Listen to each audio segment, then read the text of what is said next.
TVs everywhere. That's why sports fans love Sports Grill and their 7 amazing locations. Check out the Bird Road location at 11481 Southwest 40th Street in the back corner of the West Bird Shopping Center. Sports Grill is also now offering some great employment opportunities. All kinds of positions are now available from kitchen to hosting. Call for more information at 305-485-8845. From wraps to salads to amazingly delicious specialty dishes, Sports Grill is the home to the legendary special grilled wings. Since 1987, Sports Grill, good food, good drink, and good friends. It's the Big O Show. Judge, you tuned in to the hottest sports radio. When you need your warehouse looking good while staying efficient, there's only one place to find the finest racks in the business. Pallet Rack City in Hialeah. 305-424-8547. That's 305-424-8547. Pallet Rack City is the company you need when you want your warehouse sporting the finest racks in the business. After all, who doesn't love a great rack? Pallet Rack City. 305-424-8547. That's 305-424-8547. Orlando, a.k.a. the Big O. He covers all the South Florida teams. For over 16 years, EJDconstruction.com has provided South Florida residents quality craftsmanship, accurate project management, and exceptional service. That's why EJDconstruction.com is an A-rated member of Angie's List and the Better Business Bureau. When you're looking for the right custom home builder for additions or home remodeling, please call my friend Eric at 305-433-4843. That's 305-433-4843 for EJDconstruction.com. Dolphins to the heat, well, you know what I mean. Monday to Friday, Friday Pablo in the...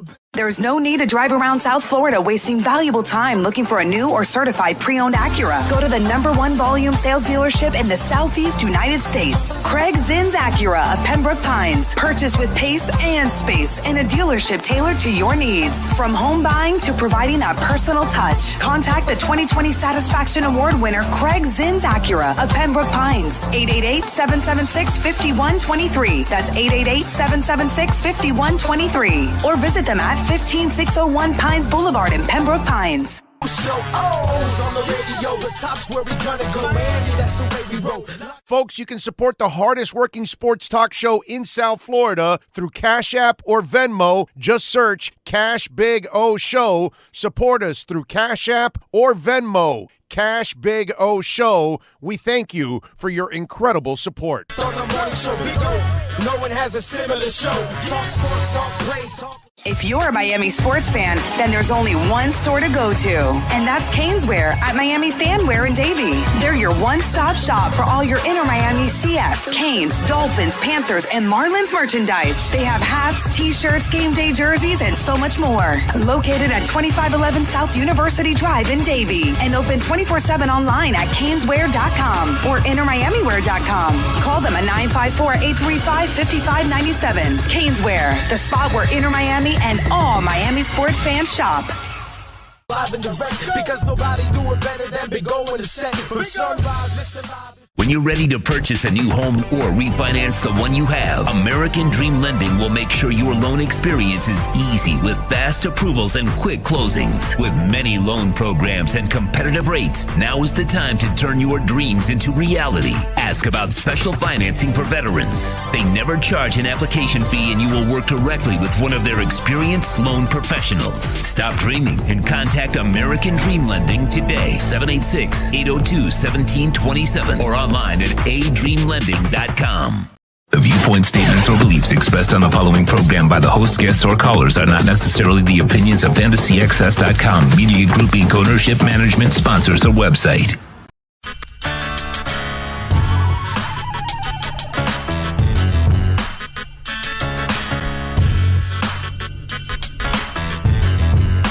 This is the Big O Show.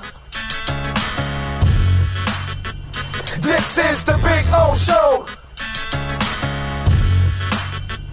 This is the Big O Show.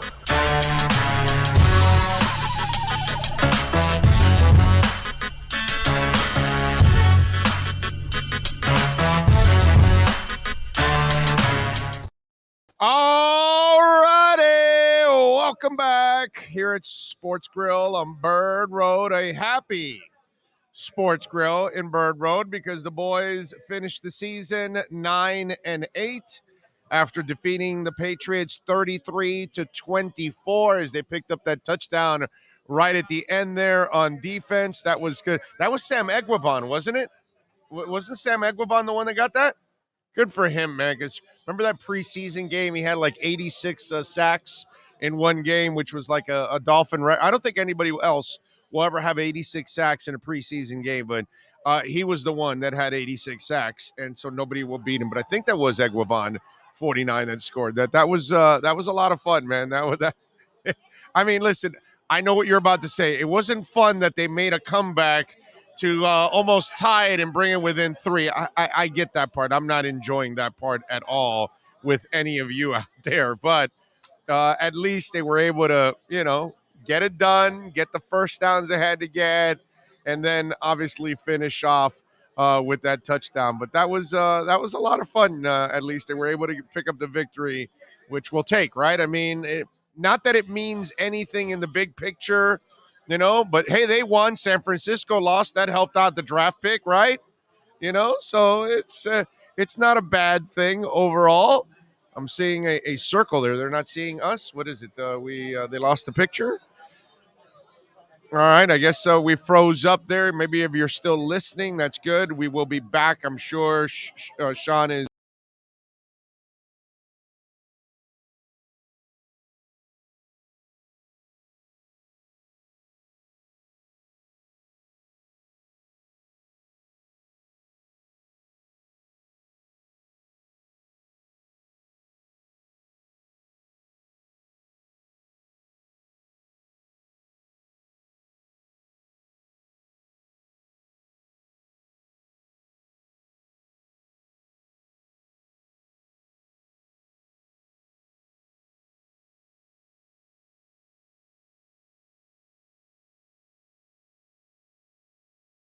Aren't they losing? Last time I checked, I thought they were pretty close to.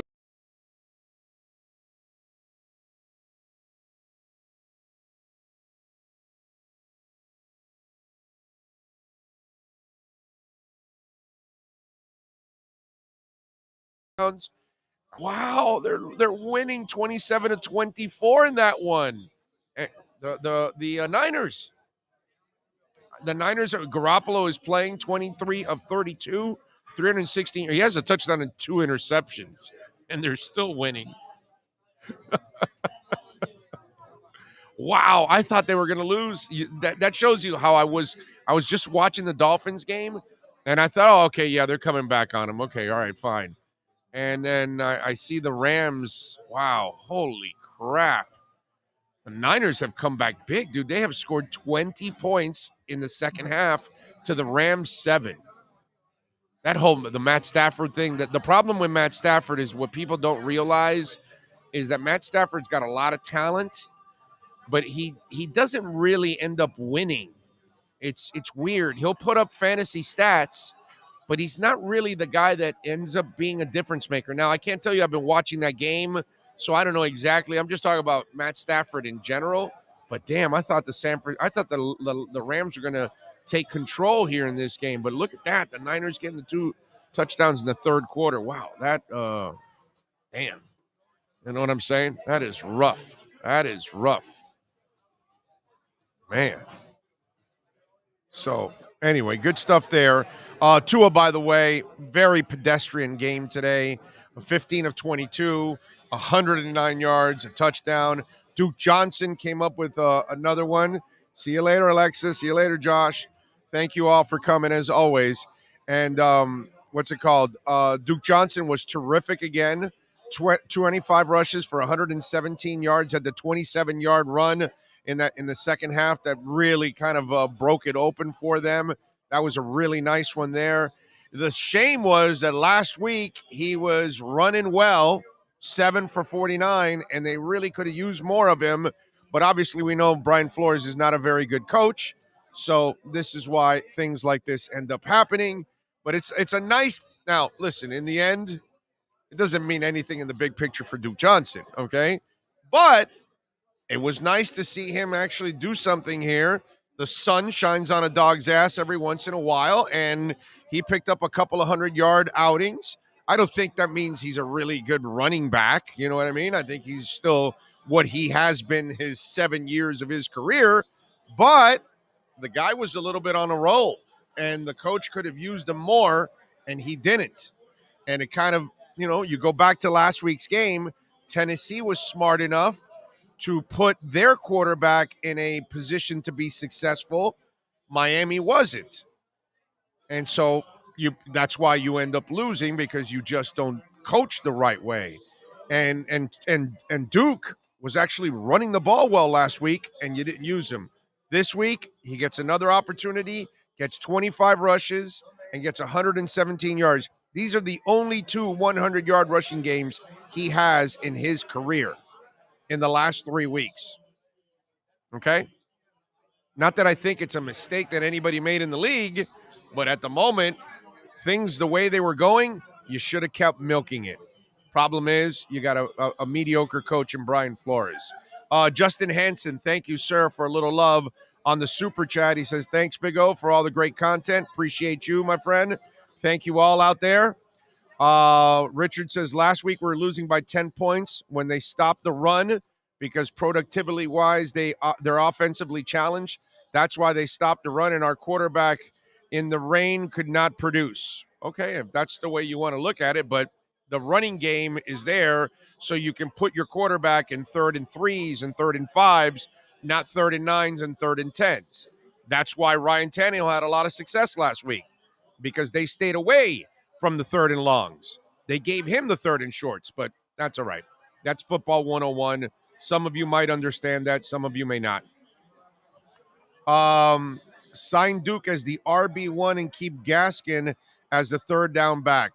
Draft a running back, not in the first round, and ease him in. Well, you know what? At least you should bring Duke back. What the hell? Why not try it? I know, people like me have to be proven wrong about it. But, and listen, maybe this is just a moment that he had.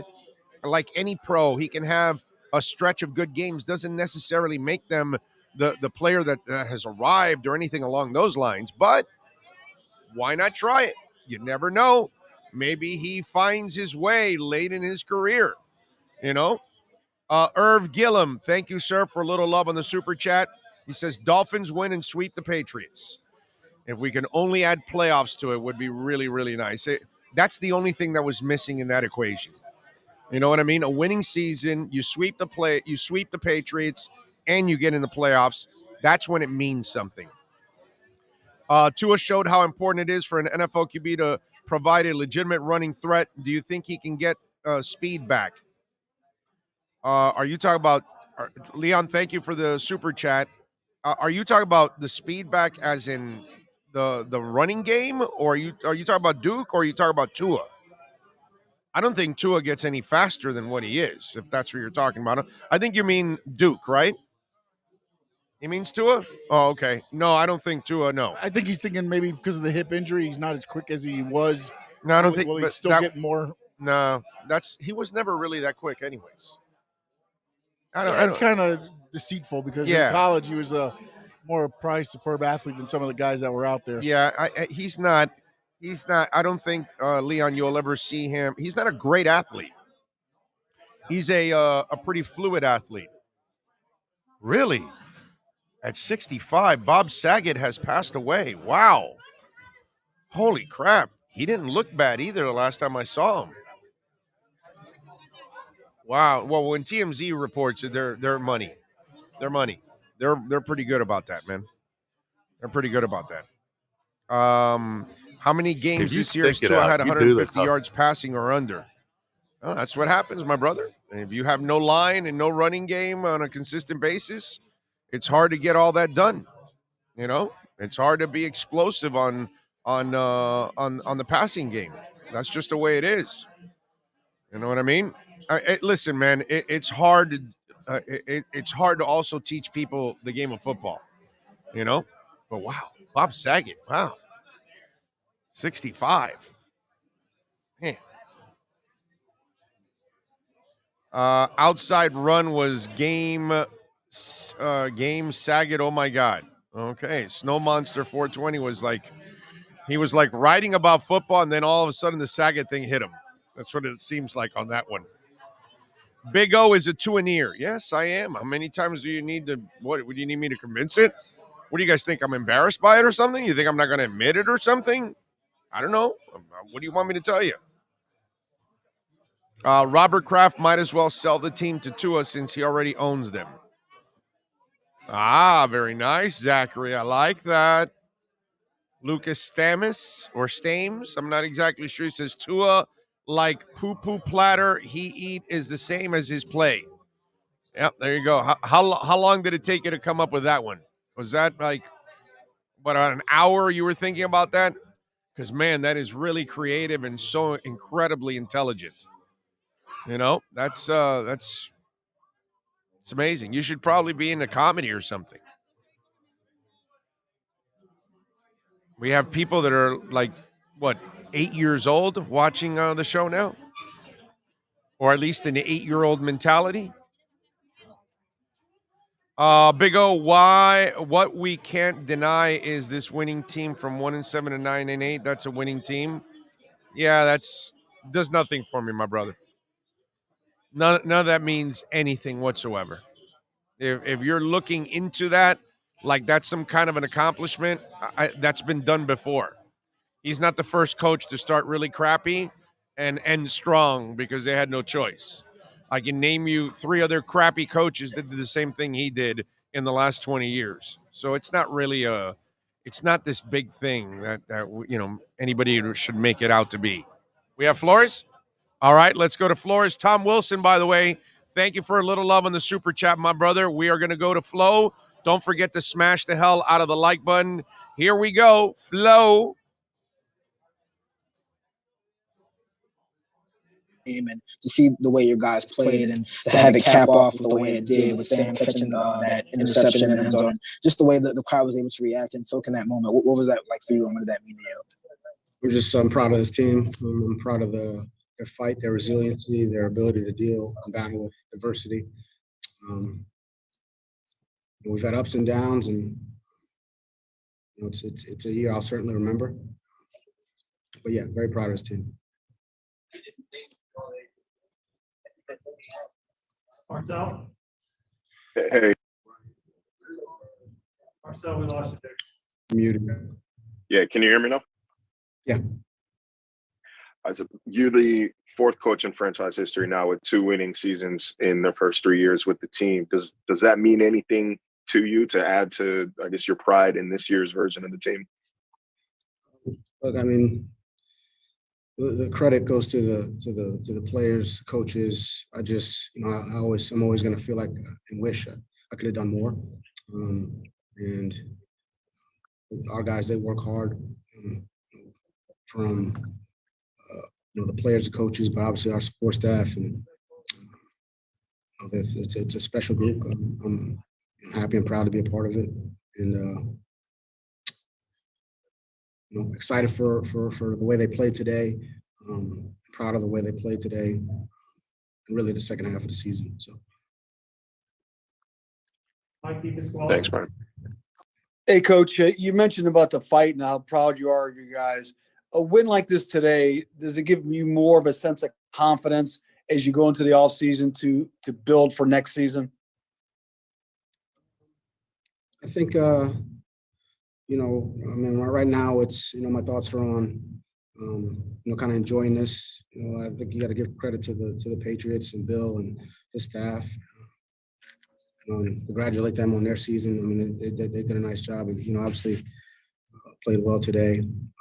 And, the off season, those are things that, we'll start to get into, in the future. But right now, just kind of trying to enjoy this moment. Thank you, Flo.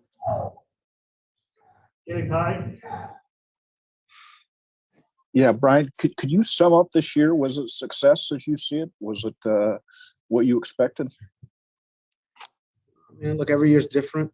I think every experience is, you learn from them, good or bad. And that's kind of how I try to approach everything. I know I've learned a lot this year about myself, this team, players on our team, and the people in our building. And I think that's really what I take from it. I think there'll be time to reflect on it and see. There's certainly some things that I've learned. I like to think that I've grown a little bit, but hopefully that's the case for everyone. That's the case for everyone every year, players, coaches. I'm sure that's the case for you in your profession. So, there's always good, there's always bad, and try to learn from it all. Omar? Ryan, what does it mean? This is the first time the franchise has swept the Patriots in 20 years in a series. Does that add any kind of significance to you, considering you spent 15 years with the organization?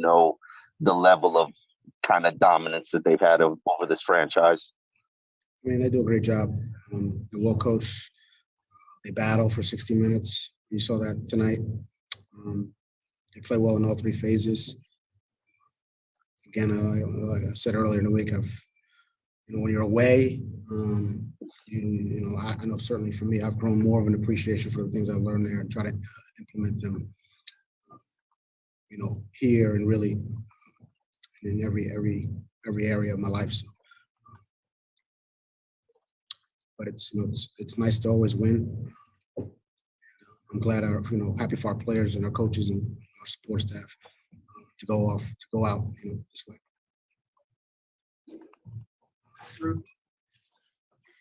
So if I could just go back to your last answer, I know you talked about how you've learned and grown over the course of the year. If I could just ask, and maybe in what ways, if you could just kind of elaborate on that a bit. I think, look, every year, every time you step out on the field, going to a meeting, do a walkthrough, I think, those experiences, I think you're learning every time every day. And I try to improve every day. I try to preach that to our players, that's the goal, really in all areas, not just football, but, as husbands, as fathers, as sons, as really in every way. So I try to take those experiences and try to be better in every, area of my life. So, specific to football, it's across the board, from a leadership standpoint, from a preparation standpoint, from a scheduling standpoint, from a practice standpoint, from a walkthrough standpoint. I think you take all those things and say, hey, what's the right formula? But every year is different too. Different players, different situations. So I think, as I get time to reflect, kind of put it all together, there's so many variables in football. Offense, defense, special teams, schedule, it's just so many things, so many areas where you can learn. And I try to be better in every one of those areas. Our last two questions, Joe Shad and then Dave Hyde. Go ahead, Joe. Hey, Flo, congrats on the win. How would you assess Tua's performance today? I thought he played well. I thought he made some big runs in critical situations, pick up first downs when we needed them. I thought he made a lot of good throws. I thought we moved the ball well. I thought we ran the ball well. So he led us and gave us an opportunity to win the ball game. Specifically at the end when we needed a drive against a good defense.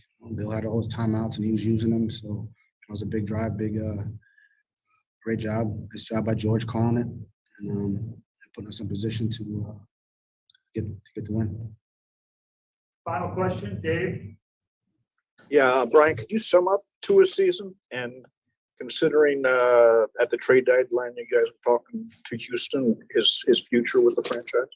I think it's as far as evaluating the entire season, I like to have a little process for that. So it'd be unfair for me to say, hey, the season went like this, but I know I can tell you he's grown a lot this year. From a leadership standpoint, from a command of the offense standpoint, from dealing with adversity standpoint, from dealing with adversity and coming right back and helping us move the ball and make throws. I'm proud of his effort, proud of the way he handled himself the entire year. I think he did a nice job from that standpoint. But as far as reflecting on the whole year, not quite there just yet. All right, thanks, Coach. All right, I can't reflect on the whole year, but he's grown, but he's shown leadership, but he's more command of the game and dealing adversity. But I can't tell you everything yet. I can't really tell you how much I think I don't like this kid. That's all.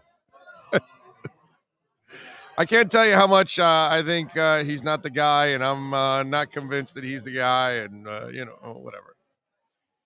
There you go. That is the head coach, Brian Flores. And when he talked about the season, he was crediting the players and his assistant coaches. Now, in the winning season, and yes, there's no doubt it's a winning season. It's 9-8. But do we put an asterisk behind it? Because everybody else did it with 16 games. So you really only had a chance to get a winning season because they now changed it to 17. But the other people, the last time there were back-to-back winning seasons, they were in 16-game seasons, not in 17-game seasons.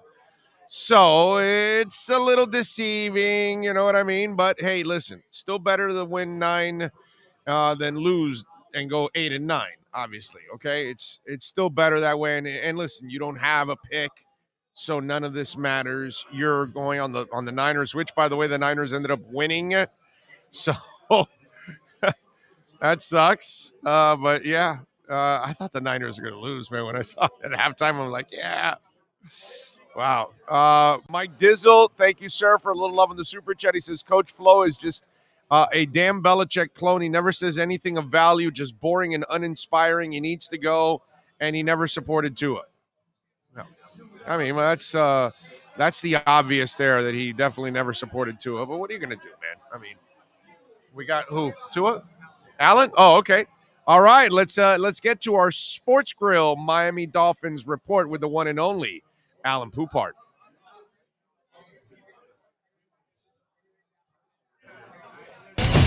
Let's get ready to talk Dolphins football. It's the Sports Grill Miami Dolphins Report with Sports Illustrated's Alan Poupart. With locations throughout South Florida, Sports Grill is the home of the special grilled wings. Check out our sponsored locations in Miami on Bird Road and 114th and in Miami Lakes in the Royal Oaks Plaza. Here's Miami Dolphins insider Alan Poupart. Alan Poupart, how you doing, baby? How you feeling? Doing great. How are you? Oh, well, I'm a little better that they won. I'm glad that the boys were able to hang in there, and don't worry about it. Well, he'll get that board out of your face in a second there. Don't worry about it. There you go. All right. So overall, pretty good performance. Sucks that at the end they kind of allowed them back into the game, but I mean they did enough to win. How would you assess the win overall? Well, before I talk about the win, I'm going to pump my tires and say that I predicted the Dolphins would win this game. Okay. And in doing a check of national... By the way, you're one of the few that picked them to win. Oh, no. I was about to say that in doing my weekly checkup of national picks, everybody had New England winning. And I was like, first of all, there are several reasons why I thought the Dolphins would win. One of which was I don't think New England's that great. I agree. Kudos to them for making the playoffs, but that's not a great team over there. And the Dolphins are they got a good defense, but their offense isn't anything special. I'm with you all the way. To me, they're extraordinarily similar to the Dolphins, and maybe a slightly bit better. Yeah. In a lot of different areas. No, but today, what's interesting is you look back at this game and then look back at last year's game in Miami against New England. Dolphins just pounded them on the run. 250 yards last year, 190, I believe 190 this year. Duke Johnson, another big game. And why in the hell did it take so long to get this guy involved? Why didn't they stay with him last week? I mean, 7 for 49. Yeah, but that game got away, and I don't think it would have made a difference. But I mean, the guy runs hard. No, and it was kind of a typical formula. I mean, you look at Tua's passing numbers. I mean, and mind you, I will give Tua credit. 2 big-time scrambles, including the one in the fourth quarter on the last drive. That was big time. But the passing numbers, he had 17 yards passing in the second half. Mind you, not that they threw a whole lot, but still, again, the Dolphins finished with less than 300 yards on offense. Stop us if you've heard that before. So it was a win that was pretty much defense-driven, even though they gave up those last 2 touchdown drives. He had the pick 6 by X on a great play where he just schooled the rookie and left his guy a little bit deeper and knew that Jones was going to look for the shorter throw and steps in front and no, let me take that from you. But no, solid effort. I mean, kudos to the Dolphins for finishing 9-8 after being 1-7. But the bottom line is we're still looking at another season out of the playoffs. Yeah, no, I'm with you. You made me think of the Smiths, right, when you said that. Stop me, ho, ho, ho, stop me. Stop me if you've heard this one before. Heard this one before. Yeah, exactly. Great man. Yes. Wish I would have seen them live, man. Damn it. I always, I've seen Morrissey by himself. I've seen Johnny Marr by himself, which, by the way, if you ever go see Johnny Marr on his own, it's Johnny Marr and the Messengers is his band, but he does a phenomenal job doing the Smith songs. And he sings it at pretty close to the way Morrissey sounds too, which is pretty amazing. So, I saw him at the Culture Room a couple of years ago. Love that place. I know. It's a great place to go for a concert because it's so small and intimate. Correct. Yeah, I'm gonna go see the where is it? The Struts. It's at Revolution where I'm gonna see the Struts. Looking forward to that. But anyway, I saw them there, and I'm telling you, man, if you get an opportunity to see Johnny Marr on his own, it's really, really, really good, man. He does a really good job overall. All right, so the Duke Johnson thing. I'm not going to get ahead of myself or anything, but if you're the Dolphins, don't you want to bring that guy back at least to see if it was an aberration? Is it real? Can he actually become an every down back? Something he's never been able to do in the NFL. He's always been a pass catcher. But, dude, he ran well last week. You just didn't use him. And then 2 weeks ago, a 100-yard game and a 100-yard game against this week. I mean, how do you not at least try to bring him back for the hell of it? No question about it. And he made that offensive line look a lot better because there were some runs where he made something out of nothing, whereas the guys before, and no offense to Myles Gaskin, no offense to Savon Ahmed, who, by the way, was inactive again today, those guys, if the hole's there, they'll run through it, but they don't create anything on their own, whether it's make a guy miss or whether it's break a tackle. So I think the Dolphins would be absolutely crazy not to bring back Duke Johnson. Philip Lindsay's in the same boat. His contract's expiring, but of the two, to me, Duke Johnson's the one I would focus on and absolutely bring him back. I don't know that. I mean, I can't imagine it would be much of a bidding war for his services because the scope of his career, it's not like Adrian Peterson in his prime, but he's a serviceable quality running back, and I think the Dolphins would be crazy not to bring him back. By the way, Will Mansell just tweeted something out that's kind of a fact. What's that? The Dolphins have never had a losing season with Tua. I'm just saying. That is a fact. I'm just saying. I just never thought of it that way. I mean, if we're going to say Flo had back-to-back winning seasons, we might as well say you've never had a losing season with Tua. I'm just saying. Passenger riding a great defense, but okay. I'm just saying. A coach riding the talent on the field. I'm just saying. By the way, this brings up a great point. Do you know, I don't know the exact figure coming into today, do you know that Tua's career winning percentage as a starter was 600? He was 12-8. Right. Jay Fiedler's record as a starting quarterback for the Dolphins was 36-23. Yeah. I don't know the exact number, but my math is good enough to know. Had a great defense with him, yeah. Definitely. Isn't that the same thing as with Tua? Thank you, Big O. Thank you. It's the same thing. Yeah, no, I'm with you there. Okay. I mean, Tua, I can't say Tua's a difference maker now. No, I'm not telling you that at all. Okay. I haven't said that at all.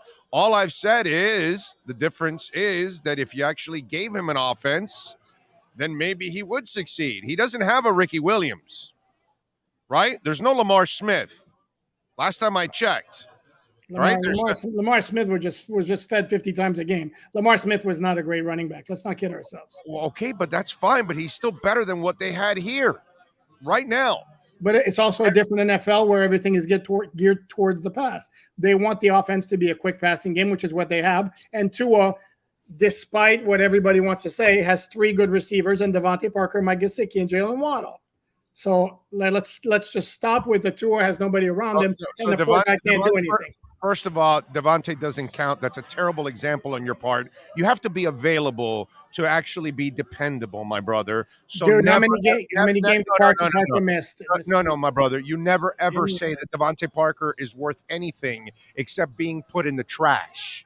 Okay? The guy's never available. So you cannot be relevant if you're not available.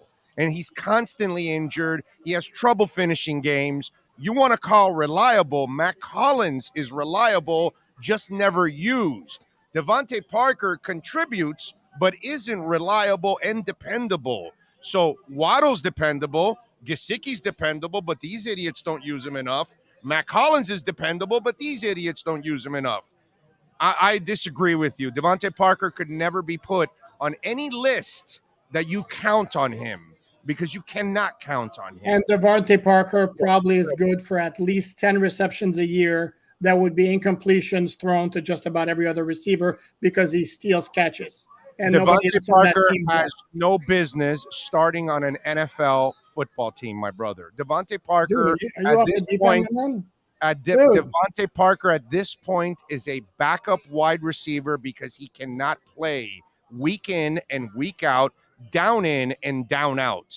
So if you cannot be reliable, you cannot be a starter, my friend. It's impossible. The two are not mutually together at all. How many games did he miss the past 2 seasons? This year he had some injury problems. Early in the year he did. Okay, the past 2 years before this year he was available. He doesn't finish games. You add those games that you think he played, but he didn't finish the games. So he started 2 tight end the entire second half today. That's why he wasn't on the field. Wasn't like he was like what doesn't finish games. I mean, are we really going to argue that Devontae Parker's not a good wide receiver? Are we seriously? No. He's definitely he definitely has the talent to be a good wide receiver, okay, but he's not a good wide receiver because he's not available, my friend. And so if somebody's not available on a consistent basis, you cannot be considered for anything. Devontae Parker should be cut on the spot. There's no need for a guy like that anymore. You cannot have people that cannot line up every week. You cannot have an employee that does not show up at work. You cannot have a writer that chooses that he's too sick to cover an event. Sorry, bro, that just doesn't happen anymore. Are you suggesting he's like asking out and wimping out of games that he could play in? I'm suggesting that he's too fragile to keep. I'm suggesting that he's that employee that's constantly whining and complaining. There's no difference. You're useless just like that person. If you're too sick to show up or too injured to show up or too lazy to do your job, you're all the same. You don't belong here. Get the F out. And that's what you need to do with a Devontae Parker. Devontae Parker has been given more than enough opportunities on this franchise. He doesn't deserve any more chances, and he doesn't deserve a roster spot anymore, and he certainly doesn't deserve to be labeled, like you said, dependable in any way, shape, or form. Did I say dependable? Did I say he's a good receiver? You can't be one of the top 3 receivers on your team if you're not available. Okay, now, but if we're complaining about the lack of talent around Tua, which is a common refrain around here, yes, you cannot dump good players because they're not as reliable as you'd like them to be. Like I said, I'm going to maintain my point that I saw like half a dozen to 10 catches or balls thrown to Parker that would be incompletions to everybody else, and he bailed Tua out and the offense out by making the tough catches. This is not an offense. Again, there's not an abundance of riches at wide receiver on this team. They can't go around dumping guys. Sorry. No, they can. Of course they can. You dump a Will Fuller, you dump a Devontae Parker, you dump an Albert Wilson, you dump a Preston Williams. I agree with you on 3 of those 4. Stop relying on the unreliable, okay? And if you bring back Devontae Parker, you bring him back on a minimum deal loaded with incentives. So that way, if he doesn't play, Get the hell out of here, and you don't need him anymore. To me, I don't know, man. I'm not big on people you can't rely on. I'm just not big on that. And I don't And know I'm not big on like marginal player. I'm not big on Jags, to be honest with you. So, but if you want to take the hard, they can certainly take that approach. Like Reeves, I don't remember how many years he's got left on his contract to approach, and I believe his contract is cuttable. Yeah, this offseason. I'd like, right. unlike Byron Jones, for example. I know you mentioned him as trade bait. His contract's not movable, but no, I think I'll move the other guy now that because he'll ask for money, and because he had a good year with the interceptions, you can maybe get some value in return now. No knee injuries, no off the field issues. Now's the time to move X just in case down the line, and you can get a lot for him in return. Byron will, and I know Byron won't give you the return that X is going to give you. No, but you also can't trade him because of his contract. Nobody's taking that contract. True. He's not good enough for that contract. And my problem with trading X is, and I hear what you're saying, his value is never going to be higher. He's good. Him and his agent are going to want more money. And the knee's going. Damn, that's a tough player to lose. That's the best player on your team. Yeah, but that knee's going to give out at one point too. You've had way too many scopes, dude. Yeah, it's just and you're getting up to that 30-year mark. Where is he at? 28 now, right around there, right? Yeah, that sounds about right. I think he's 28. So you better be careful because to me, X is a ticking time bomb. Exceptional player, no doubt about it. But there's baggage that comes with it at times. I think now's the time where you get off on the gravy train and then move. And either way, you know what? They're screwed. They have to play Iggy next year. They have to find out if he can play or not. I think they already know. You haven't played him. But here's the thing too, Big I would tell you is poor kid hasn't got enough time. If they go all in to make a push, because next year is going to be Flores' fourth year. If you look at Stephen Ross's pattern, he's not making the playoffs. He's not getting a fifth year. So are we thinking that maybe the Dolphins are going to make a big push to go all in, not necessarily sacrificing the future, but not being in this constant roster building mode, and maybe you hang on to an X because to make that big push in 2022? Wasn't that supposed to be this year? No. Wasn't that supposed to be the push to get into the playoffs this year? Wasn't that supposed to be the idea, right?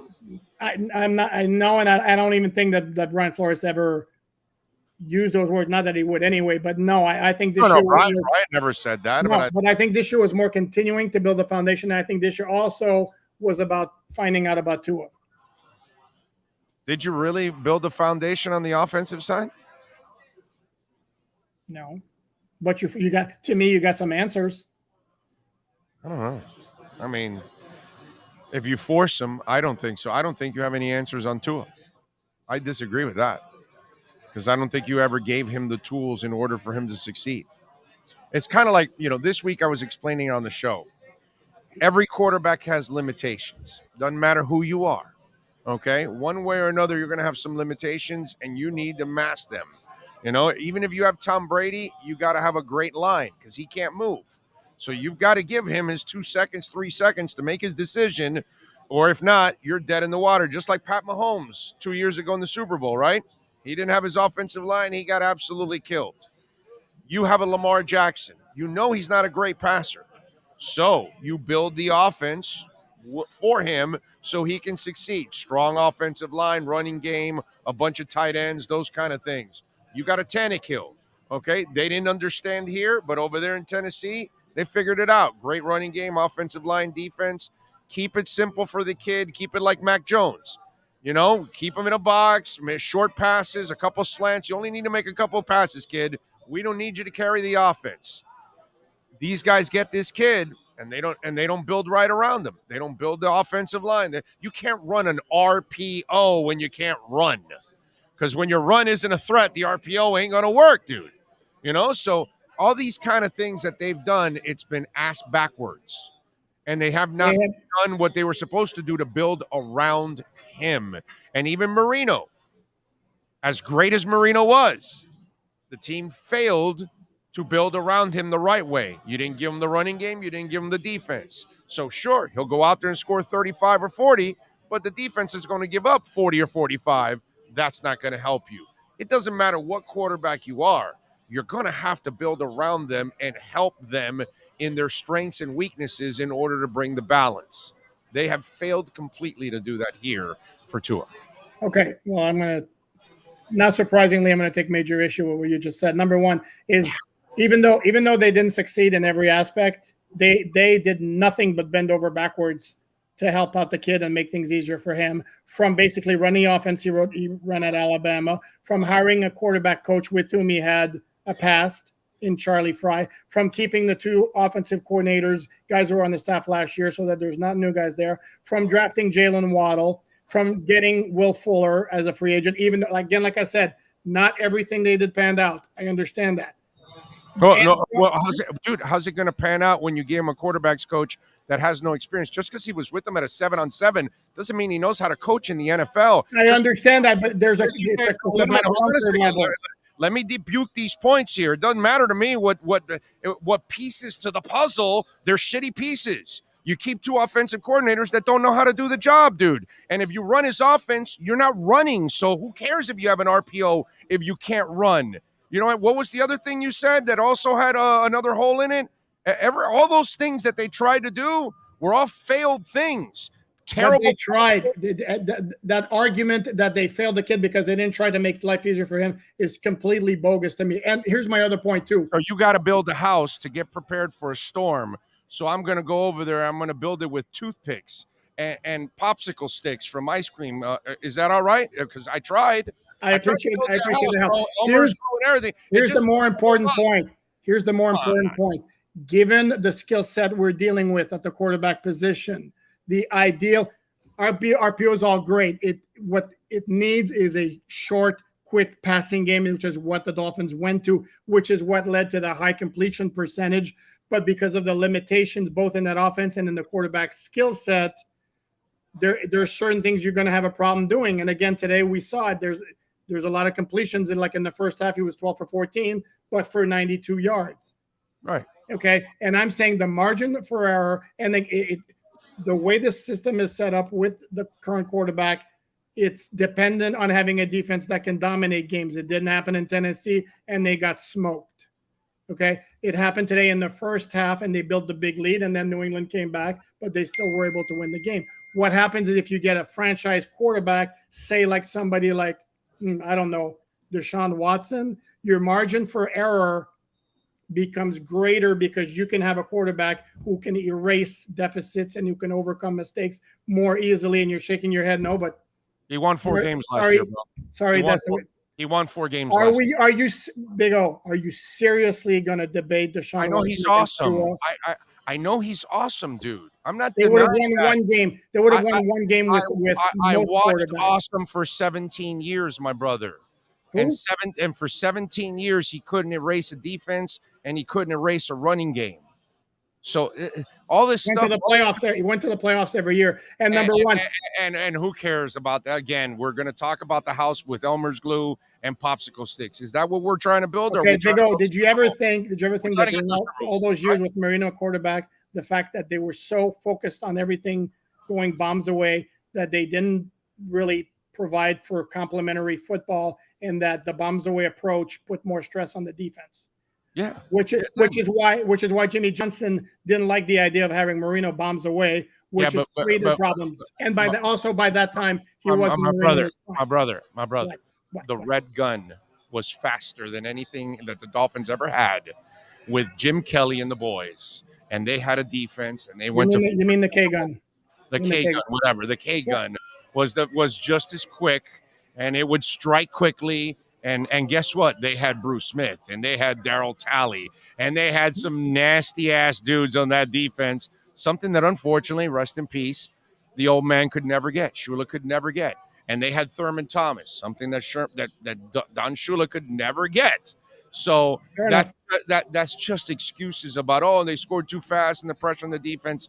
You adjust to all of that stuff. Either you can do it or you can't. And Bill Polian was way better at building teams with Buffalo than Miami was. That's all, unfortunately. That's fair. But if you don't think for a second though that the bombs away approach put more stress on the defense, I don't know what to tell you. Sure it did. Of Okay. course it did. Okay. I'm not ever going to argue with that, dude. Of course it did. But we can go way back to the 60s and go. That's before my time. I can't. The Chargers and they had open out offenses in Kansas City, and so that's been part of football, that you've had your quick strike type of offenses over the years. But it's up to your personnel department to go find the defensive players to do the job. And Marino, as great as he was, he could never mask a sorry-ass defense. And so if that's what we want, if that's all we want, I just talked about this week. I told everybody, I said, hey, I love Marino, my favorite player. It wasn't good enough. And I'm not talking about the player. I'm talking about the era. It wasn't good enough. There was no championships. There was one trip to it, and when you got to it, you realized how far you were, because San Francisco could strike you quick also with Rice and Taylor. Yeah, but you're also talking about going up against one of the best teams of all time, though. Foster, Sapolo, Ronnie Lott. They had some nasty, Fagan, former UMer. They had some nasty-ass people that would put your ass in place. So it's more than just finding, Watson. If you don't have the offensive line and you don't have the running game and you don't have the defense, it doesn't matter what your quarterback does. But it's interesting. Like I said this week, Greasy had 25% of the talent of Marino, but he had 4 times the team because he had a monster line. Right. Danny only had 2 linemen, the 2 guys on the left side. This guy had all 5. This guy had 3 running backs, not 1. Danny couldn't find 1, but Bob Greasy had not 1, not 2, but 3 running backs in all of this, and a Paul Warfield and everything else. And it's a different ballgame. Bob Greasy didn't have to mask jack crap. Why? Because it was a great team that was built the right way. It's also a different era, though, Big O. You have to realize. I get that, but we have to get past this thing that we're looking for the one guy that's going to mask everything, because that's misleading. Okay, except here's what I would tell you, okay? Josh Allen, Joe Burrow, Ryan Tannehill, Patrick Mahomes, Dak Prescott, Aaron Rodgers, Tom Brady, Matthew Stafford. With the exception of Stafford, and you can still make the argument, easily the best quarterback in each division, and guess what? All of those teams won their division. Yeah. What a great quarterback does, it increases the market. Oh, easy on the Tannehill thing. Easy with. Tell me somebody else in the AFC South who's better than him. Wentz can probably be as good or better than him. We're talking right now. Are you serious, dude? Are you serious? No, I'm saying I've watched Well, okay. You know what I am serious about? Go ahead. Let's go with his first couple of years. You ever watch Tannehill play like that? No, you never will. Never will. Wentz may have lost his juice. He may not have the same confidence after all these injuries. But please don't tell me you ever saw Ryan Tannehill play like he played the first couple of years at Philadelphia, because he looked like a superstar quarterback at that time. I don't know. He's lost his game. I mean, he completely lost his game. What's the Nobla? I don't know if he went Chuck Nobla on our ass. Steve Sachs. Or remember, it was the Cardinals guy, because I know you can talk baseball. Steve Sachs went like that too. That too, but what's the name of the other guy? He turned into an outfielder. Jim Edmonds? Ankiel. Rick Ankiel, yeah. Yeah, so Wentz may have gone Ankiel on our ass. He did. But those first couple of years, you know what I'm talking about, bro. No, he was good. That guy played like one of the 3 best quarterbacks in the NFL, easily in those first 2 years. He was and then this year he has Jonathan Taylor, and they don't even make the playoffs because they completely gagged the last 2 weeks. He lost his juice, bro. You see? You're absolutely right. He's not the same guy. And the Eagles knew that last year. That's why they weren't real sad about trading him. Right. Frank is hoping to remold him and rebuild him up, which is what I think is what the next offensive line coach for the Miami Dolphins has to do, is he has to tear everything down and build it all back up again and hope that he can salvage a couple of these guys next year. I think there's stuff that's I think Eichenberg's very salvageable. I think Robert Hunt's salvageable. Absolutely. I agree. Austin Jackson, not so sure. I think Dieter can be serviceable. And then you got to find the right tackle. I don't know if you noticed Robert Jones was playing right tackle today. I know. Davis. I saw that. How did he do? Because I didn't really. I'm in a bar, so I can't tell. I'll probably watch it again tomorrow. Did he do all right? No, correct. And as I'm watching the game, it's like, to me, it's either you're going to see a block that stands out, or you're going to see him get abused. And I didn't see anything that stood out as being really bad. And it's not fair to judge him either.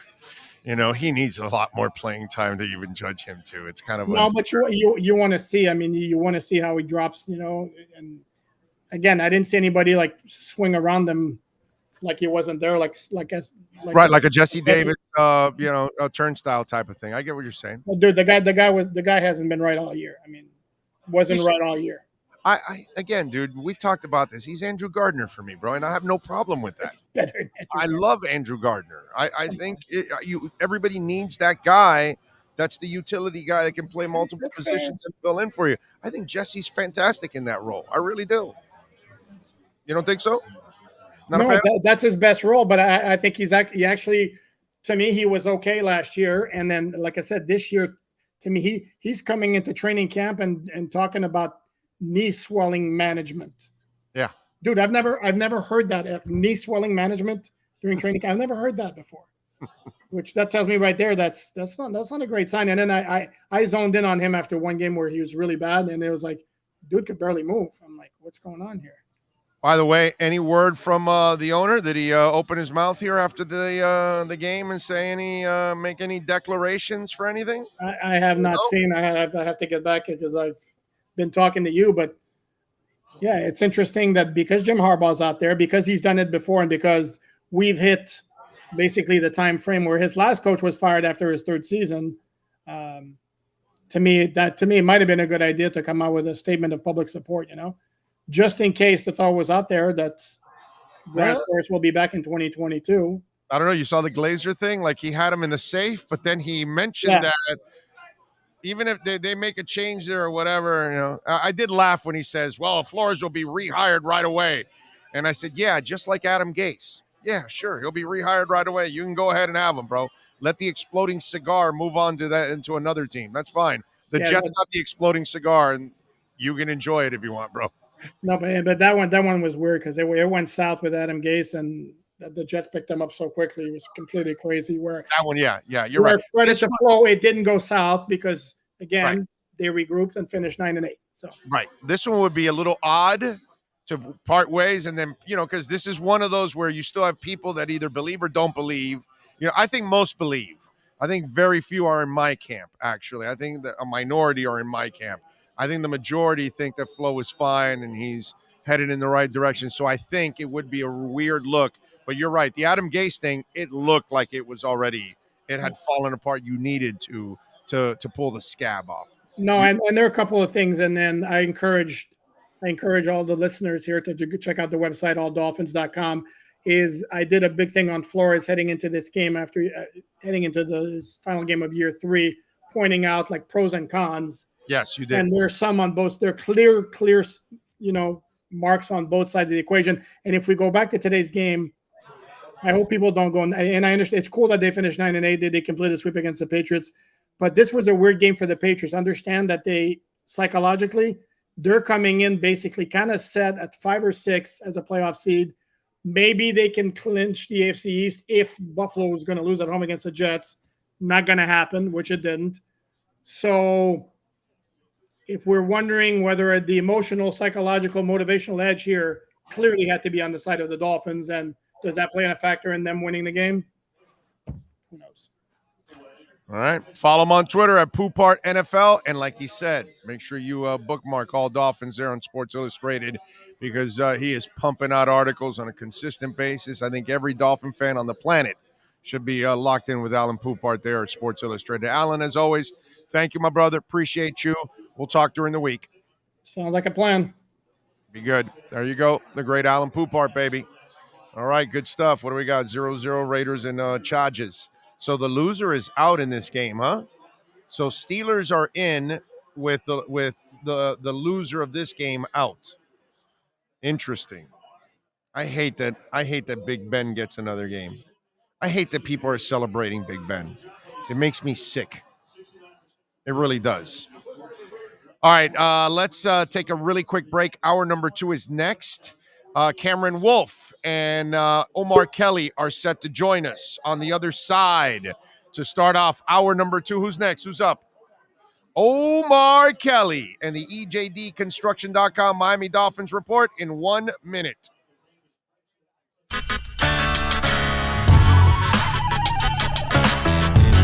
When you're ready to purchase a new home loan or refinance the one you have, American Dream Lending will make sure your loan experience is easy with fast approvals and quick closings. With many loan programs and competitive rates, now is the time to turn your dreams into reality. Ask about special financing for veterans. They never charge an application fee, and you will work directly with one of their experienced loan professionals. Stop dreaming and contact American Dream Lending today, 786-802-1727, or online at adreamlending.com.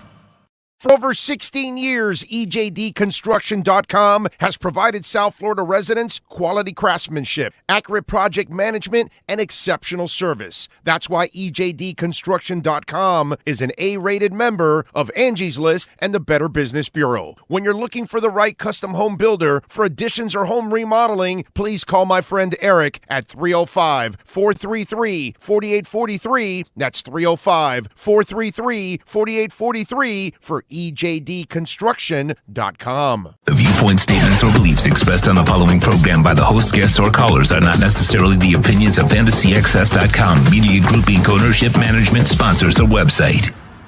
The Big O Radio Show is home for the hardcore Dolphins fan. That's why we give you Omar Kelly twice a week. Buckle up. It's time for the EJDconstruction.com Miami Dolphins report, exclusively on the Big O Radio Show. There he is, Omar Kelly, and our EJDconstruction.com Miami Dolphins report. Look at you, looking sharp. So you went to the stadium today, huh? I always go to the stadium when it's home.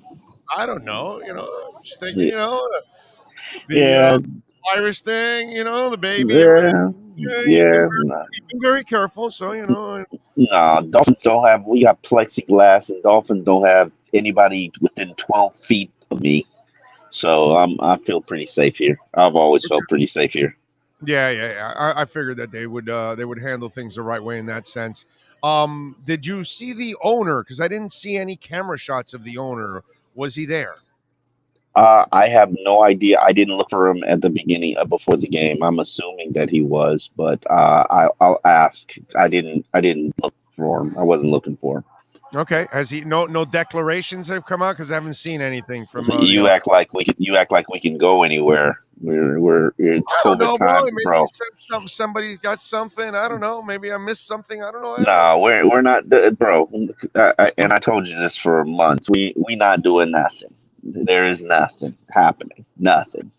Like all these people with these Harbaugh rumors, speculation. If Harbaugh's going to coach, he's not coaching here. So, like. I keep thinking that Harbaugh is just wanting money out of Michigan. That's he might look at he might be looking at the Raiders job as a good job. Right. Well, that's my part too. I think initially, remember he had to give money back last year because he has been so terrible. And so now he wins the Big Ten and beats Ohio State. So now his agent spreads all that stuff out. And then that gets Michigan, okay, and they sweeten the pot and give him back his money and extend it and all that, and everybody's happy. At this point for Harbaugh, I don't think it's about money. So either he views he can't take Michigan any further. And remember, Michigan is the job that he loves, the school that he loves. I know. And then the flip side is the Raiders can pay. And they'll pay an inordinate amount of money, a stupid amount of money. But I don't think it's about money for Harbaugh. I think it's just about the opportunity, and he probably wants to go someplace. It totally depends on how you feel about Derek Carr and how you feel about Mike Mayock, and Mayock's gone. If Harbaugh goes there, yeah, Harbaugh will pick his own guy, dude. Mayock's players along with Gruden. I don't know whether it was him or not. I don't know if Harbaugh has the cachet. Another player DUI. Another one DUI this past week. You know that, right? Vegas, bro. What do you expect? No, I did not know that. They're Vegas. What do you expect? We have South Beach. Yeah, no. And you hear league wide that you can't just put any player in Miami, and it's true. It's true. I've dealt and investigated it for years. Yeah, if you got a player who's got a weakness for the women, or a weakness for the casino, or a weakness for the women, and drinking and partying, please, he's toast over here. Yeah.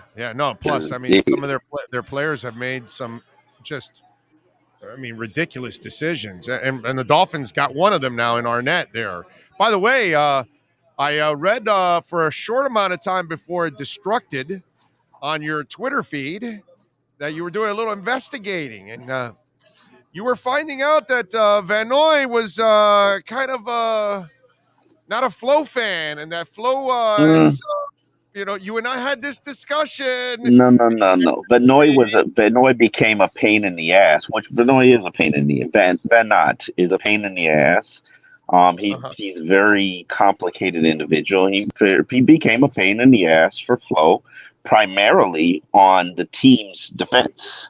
And so anytime something was going on that they didn't like, they sicked Van Noy on him. And that eventually got under Flo's skin, and whether Flo talked about the things that he needs to learn and things that he needs to change and alter and adjust. And it's not a mystery to him that he needs to change things about his personality. And but let me ask you something. So how come Van Noy has no problems with Belichick then? No, he does have problems with Belichick. He does have problems with Belichick now. He's back there now, dude. No. They have. Trust me. Van Noy's. I just heard about it. Van Noy's rubbing a lot of people the wrong way. Don't be surprised if he's not in New England next year. I'm sure. Listen, he's back there because he's at a cheap price. But still, the bottom line is they coached him a lot longer than this guy did. So it just. He wasn't. Listen, he wasn't very good to begin with. Was he worth $12 million? Absolutely not. So do you look stupid for giving him 15 for 1 year? Yes, you do. But was he worth $12 million? No. I'm sorry. He would have helped his team. But our conversation was that it was Flo's doing, and you weren't convinced of that. No, what I said, and what I continue to say, is they work in lockstep, and Chris Greer, as you know, is going to give Flo and do what Flo generally wants to do, because he feels like if his coach doesn't feel like he can coach or wants to coach a player, he's gone. And so there's no mystery to that. It was the same thing for Adam Gase. It was the same thing for Joe Philbin. The same thing for Nick Saban. Same thing for, I don't even know what happened before that. But if coach feels like I don't want to coach him, that this guy is becoming troublesome for me in regards to my locker room leadership, he's not going to be around. And understand, I'm not saying that Van Nott did not do things that helped the team and benefited the team, because the players were very thankful that he was their advocate towards Flo. And part of the issues that they had at the beginning of the season, according to them, was that they didn't have anybody who could go and confront Flo and speak to Flo and be their advocate. There was nobody, and that's why it looks like now you just found out the root of the problem and why he eliminated as many veterans as possible, and why he's kept so many young things around, like coaches. They've been doing that. They've been doing that since day one. They've been doing that since day one. They've been. I get on the player side. No, but I get on the player side, but on the coaching side, he believes in, and I've asked him about the young coaches, and he believes in. Somebody's got to give these coaches an opportunity, especially if they're talented coaches. And a lot of them are talented coaches. A lot of them are talented coaches. Gerald Alexander is going to be a star in this league. He will be a head coach in the NFL. And I will say this, Josh Boyer, there hasn't been a defensive coordinator since I've been here who has outperformed him. Nobody's come close to it. Including Todd Bowles. I have a great amount of respect for what he's been able to accomplish the last two seasons. So, Does Flo have a problem with his offensive staff? Absolutely. And if he doesn't realize that, he's the next one to be fired.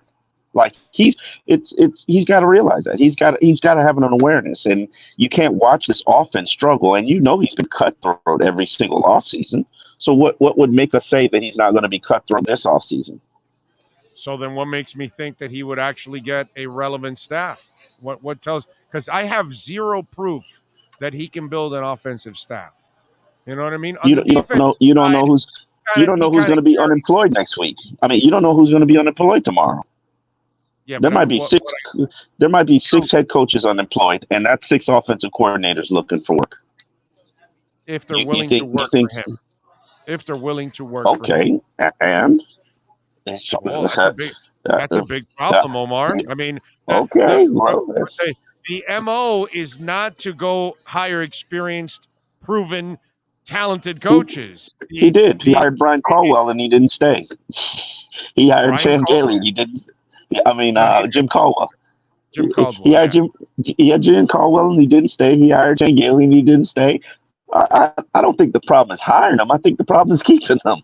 Well, that's what I'm saying. That's what I'm saying. Okay. And by the way, I keep telling you, it's not his Rolodex that brought in Chan Gailey. Just so you'll know. Okay? It's not his Rolodex. I don't care. Okay? He had a Chan knew he was coming to coach. Chan Gailey. Hey, but Chan knew who he was coming to coach for. Chan knew he was coming to coach. Who he was coming to coach. I mean, they talked the man out of retirement. That had to be a conversation that Flo sold. So yeah, I know, but at that point, Flo was only 1 year out, and nobody really knew him, and so it's a whole different ball game. Now there's 3 years. There's a ton of change. There seems to be some kind of an issue with relationships in that department. There's always an issue with relationships. That gets around the league, dude. There's always an issue with relationships with the Dolphins and coaches and even Belichick. You act like Belichick's got like people banging down the door to go work for him. Like that's not the case. That's the terrible example, dude. He goes from Weiss, Cromell. He goes Weiss, Cromell, McDaniels, Bill O'Brien. Guys who've worked for him it's Dean Pease.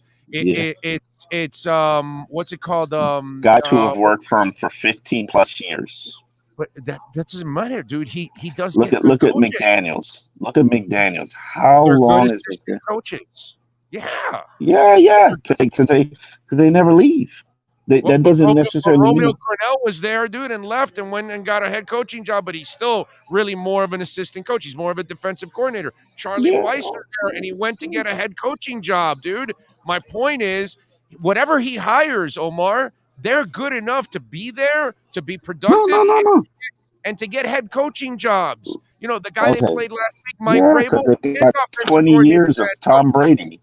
20 years of Tom Brady and great success, and that's what that does. Brian Flores has been coaching 2 years in the league. Every single new coach has an issue putting together staff. It's part of the reason why I hate when they hire new coaches. Like they don't come with accomplished coaching staffs or major credentials that allow them to get coaching staff. Because usually smart coaches find veteran coaches to bring on their staff so they can learn from them and lean on them. This guy doesn't. And Brian Flores hired one and he quit. Like you make it sound like that's not a problem. And he hired 2. He hired a second one and he quit. Okay, so all right. Like we'll see if he can hire. We'll see if he can hire a third one. I don't care. Like, bro, listen. I care.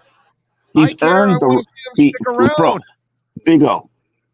Acknowledge that at 9-8, rebounding after a 1-7 start, he has earned sweeping the Patriots for the first time in 20 years, delivering the Dolphins' first back-to-back winning season since 2003.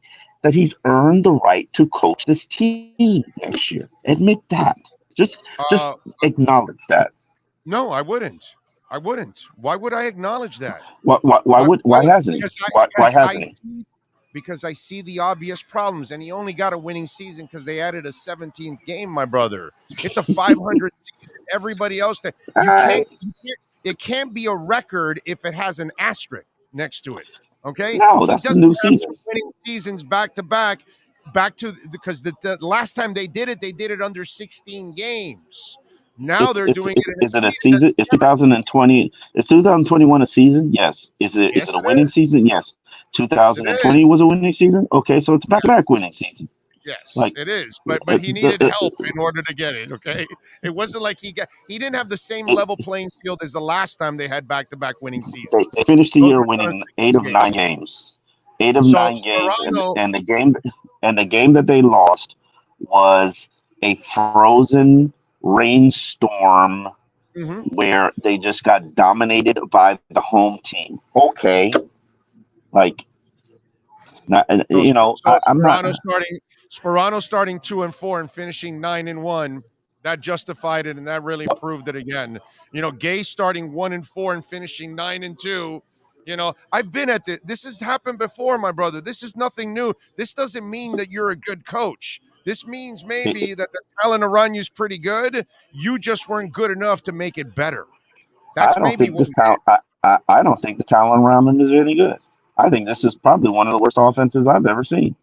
And and for you to produce a winning record, but a good coach last week gives Duke Johnson the ball. Okay, because you were right I on this. explained to you there was no situation to give Duke Johnson the ball last week. None in the second half. You had to give him the ball more. None in the second half. None.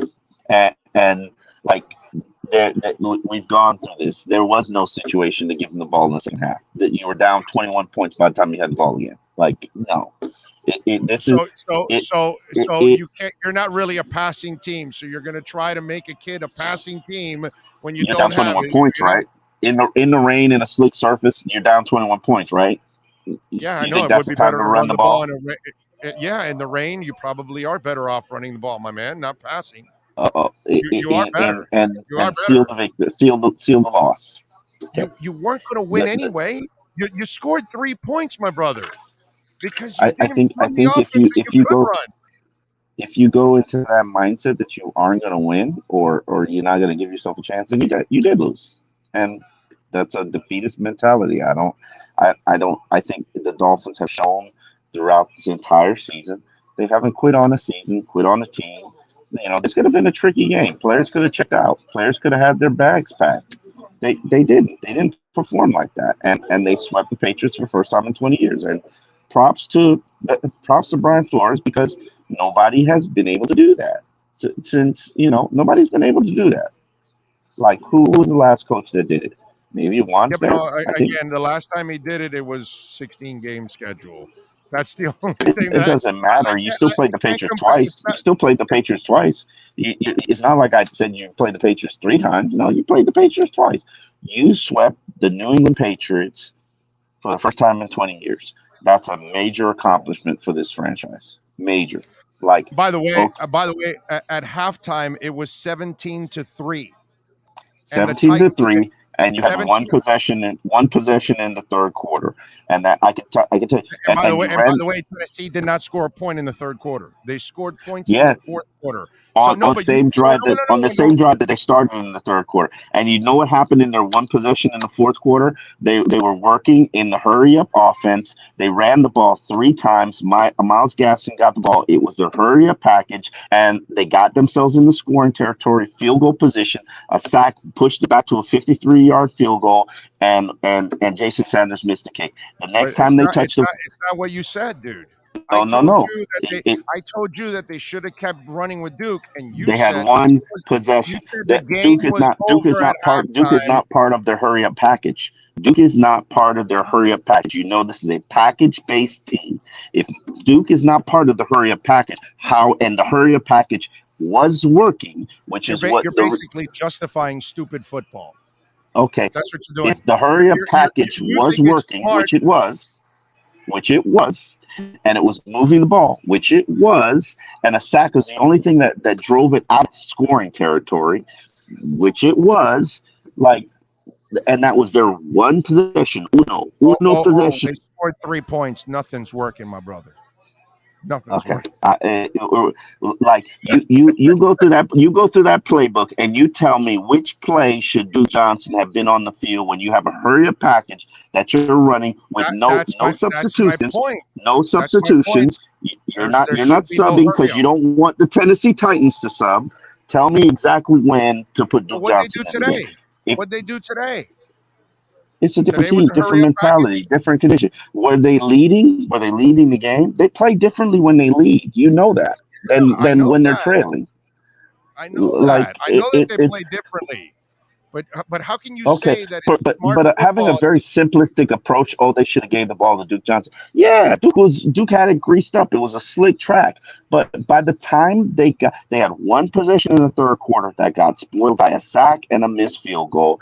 And then by the time they touched the ball again, it was like 8 minutes left in the fourth quarter because Tennessee had a drive at the end of the third that gobbled up most of the third and then a big portion of the fourth. They got the ball back, drove again the length of the field, got to the goal line, and then didn't get a pass interference called out Devontae Parker. Like, trust me, I have combed through that situation, and there was not a situation where you could say, oh, they should have kept running the ball, What they were doing was working.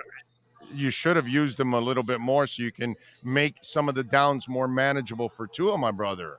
I mean, that's all I'm asking is that you would have maybe had a more efficient offense if you include the running game in there a little bit more, like you have today and 2 weeks ago. It's totally two different situations. Playing with the lead, different Dolphins, and trailing, different Dolphins. Two totally different teams. Like, I really don't understand how you don't get that. Yeah, you know this is a package-based team where guys play specific packages. Duke is not part of the hurry-up offense package right now. He's not. That's now Myles Gaskin's role because Myles Gaskins lost the lead back role. He's the number 3 back, and he just does hurry-up package now. Just does the 3 receiver wide run. Pass catching back package. What changes do you think will happen? I don't know. Maybe they'll fire people on the offensive staff. I have no idea. We'll see as the offseason goes. Quarterback change. I think they'll change everything about the offense. I really do. So you think they'll trade? You think they'll trade the quarterback and they'll change the offensive staff? We'll see. Tua said on my question, I didn't even ask him anything about the offseason. He was just like, we'll see what happens. And I totally agree with him. We'll see what happens. If they start shopping around, I'm sure Tua and his people are going to start shopping around too. If not, they should be shopping around now. Like, I'm sorry, Tua can force his way out of here. It is what it is. Quarterbacks have that kind of control. Some tells me Lee Steinberg will have some choice words if he hasn't already in the next week or so with the Miami Dolphins. Tua threw for 94 yards today. 109 yards. Right. And I like Tua. I love Tua. I think, could he be a confident quarterback with a decent team around him? Absolutely. Does he have a decent team around him? No. But if they feel like he's holding this team back, which you can make the argument maybe he is, all right, do what you need to do. Because ultimately in 2022, I'm going to ask for everybody's head. If they don't make it to the playoffs and win a game, you need to do what you need to do to protect your head. That's I agree with that. The only thing is I've seen this story before. If you don't fire Flo and you bring him back, Flo and then the next guy you hire, you just start his clock for 3 or 4 years. Who cares? It's the same. Right. It's the same thing without the elite quarterback. It's the same thing. It'll be the same thing. I'm shocked at how many teams are firing coaches after 2 or 3 years, maybe even one with David Culley. Like, who cares? If you don't have an elite quarterback, every fan is just a stupid idiot because they just think their team has a chance. You're a moron if you think your team has a chance without an elite quarterback. Well, unless you have an elite players around your quarterback, because I don't even agree with that. Baltimore and Tennessee, they don't have elite quarterbacks, but they know how to build around them, so they put themselves in position to win some games. Lamar Jackson won the MVP award. I don't give a shit about that, dude. I've watched him pass. He'll never be an elite passer in his life. He wins He's it an on his elite legs. player. He doesn't win it on his arm. That doesn't He's matter an to elite me. player. He's an elite Just like player. he's an elite athlete. Yes, he is. There's He's no an doubt elite about player. it. But He's one of the Tannehill top is not 20 elite players in either. the NFL. Yeah, top Okay. 20 players, not passers, not quarterbacks. Okay, Give me a top He's 20 still player. He and Tannehill are still athletes playing quarterback. Period. In my All eyes, right. they're not.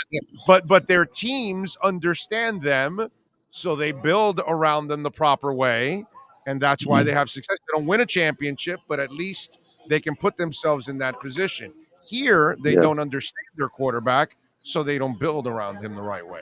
That's the difference. No, they understand their quarterback. They just don't have any talent, and they don't have any line to do any work. Like, line's trash, running game's trash, receiver core trash. Like, wide receiver pretending to be a tight end. Like, this offense sucks. Like, it's a miracle you have 9 wins. That it is. I will say that, considering everything, it does seem kind of a miracle that they do have 9 wins. But they got a nice little run against some of the lesser teams. All right, what are you working on in the Sun Sentinel so folks can check you out? Basically, why Flo is going to be back and the road ahead for him, which is to basically build an offense, which is not his specialty, not his expertise. I'm with you there. All right, follow him on Twitter at Omar Kelly and catch his work there at the South Florida Sun Sentinel. Better yet, subscribe like I do and support our local journalist. Oh, love you, brother. Appreciate you. We'll talk to you tomorrow. All right. Talk to you later. There you go. Omar Kelly. Jose Lucas, thank you, sir, for the super chat. He says 3-0 against Belichick. And I did take a screenshot of another I think I did. I thought I did. Did I? Oh, this is I did. Oh yeah, Frankie Fresco. Did he? No. This is old. Wow, did my thing not let me take the screenshot? Oh, I missed it. Damn it. I'm sorry. I missed out. Can you tell me the prior super? There were 2 super chats that I took pictures of, and I thought I took the screenshot of it, but I missed out on it. Yeah. They're gone too on yours? Yeah, I did Lucas. Yes, I just did Lucas, but there were 2 prior to Lucas, and I thought I took a screenshot of it before I went to the interview with Omar because I knew it would be gone. There's 1,200 people. By the way, please smash the like button. For those of you that are there watching, we are waiting Cam Wolf, by the way. That was our EJDconstruction.com Miami Dolphins report. You've been listening to the EJDconstruction.com Miami Dolphins report with Omar Kelly. For additions, home remodeling, or custom work, call Eric at 305-433-4843. EJDconstruction.com is the custom home builder and general contractor you can trust. 305-433-4843. Thank you all out there as always. We got Tua. All right, we got Tua's press conference. Let's hear from the starting quarterback of your Miami Dolphins. We are awaiting Cam Wolf. He will be up next, and we will talk to Cam the man and get his thoughts on the game.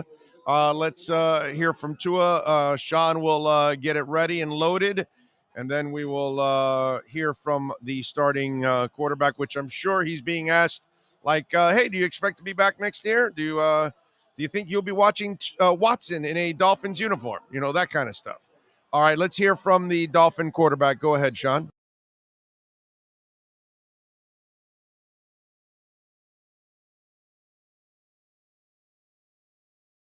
All right, guys, we'll go ahead and get started with Tua. Let's start with Daniel. Hey, Tua, obviously you had the big run to kind of seal things late in the game. And as you kind of heard, I'm not sure if you heard the Tua chants, but just what was going through your mind? And I guess in that moment, just how do you reflect on this season and how do you perceive this season, just given everything that it was for you and having the home crowd kind of behind your back late in that game? For me, I don't think there's any reflection of the season as far as right now.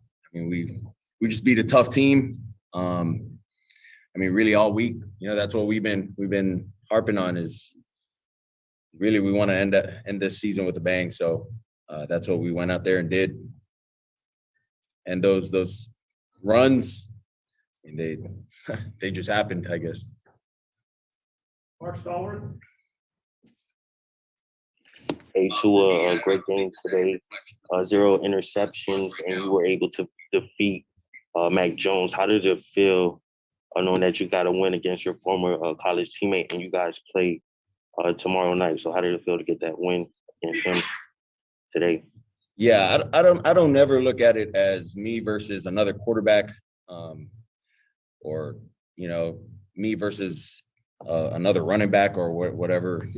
It's always our offense versus their defense, and whatever we got to do to put points on the board and give our team opportunities to put points on the board.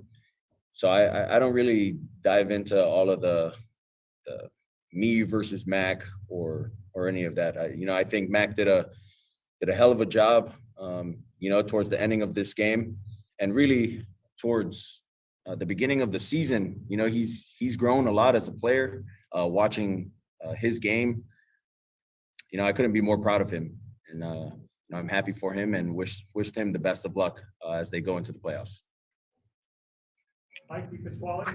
Tua, obviously not the season you guys envision not going to the playoffs, but can you just talk about how this team continued to battle? And this is your teammates said this, how you continue to battle this season. 1-7, you rattle off 7 wins. Then you come into today facing a Patriots team that's going to the playoffs, and basically pride was just on the line today. Yeah, I think you look at the first half of our season, there were a lot of things that we knew we had to fix, and there were some things that we knew we couldn't win with as far as executing on all 3 phases. But just everyone sticking together and believing in one another. I think that's what's helped the second half of the season for us. If I could follow up real quick, Jalen said that he knew you had that speed when you kept the ball and you went for the first down. He says that it shouldn't surprise anyone that Tua has this speed. On a light note, he said that. Yeah, that's pretty. I mean, at least Jalen says one good thing about me, huh? Thank you, Tua. Thanks. Omar. Tua, you never addressed the chants. Did you hear them? What did you think? And what has this season been like for you mentally? Yeah, I personally haven't heard the chants. I don't know if they were after the runs or whatnot. So I personally didn't hear the chants. Only after the game when I was going through the tunnel, that's when I heard the chants. But the season's been up and down for me and for a lot of the guys, for our team in general. I'm just so happy that we could end this season off with a win, and we'll see what the offseason has in plan for us.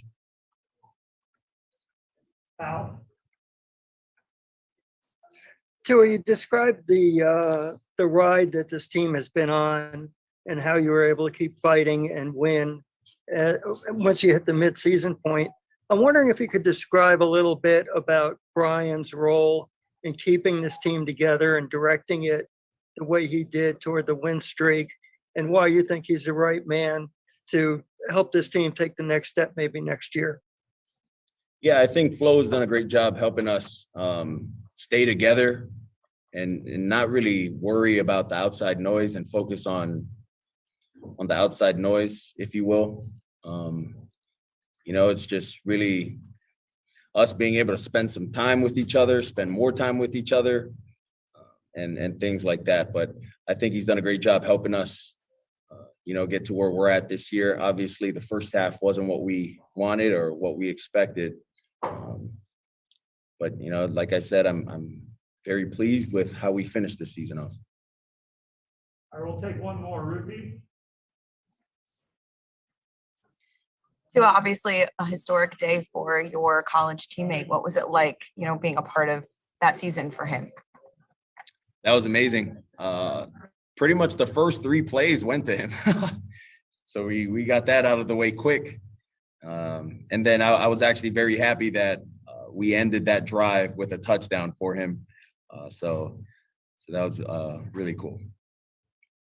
All right, thanks, Tua. All right, thanks, guys. There you go. Tua Tagovailoa. I was looking forward to that question that Hal Habit asked of what he thought about Flo, and he was like, "Great job, Flo, of keeping us together. Outside noise, spending time together. Kind of a very PC answer, I would say, or something along those lines. Not enough juiciness in that answer overall, but it is what it is. What are you going to do? Anyway, we're out here at Sports Grill in Bird Road in Miami. This is our final regular season game. We're going to be back. I'm not sure if it's here or the Miami Lakes location, but we will be doing a Super Bowl show at Sports Grill. And there's something else that we've got brewing, and we will hopefully have some more news this week where the show will expand and go in and add some other elements. We're working on all of that.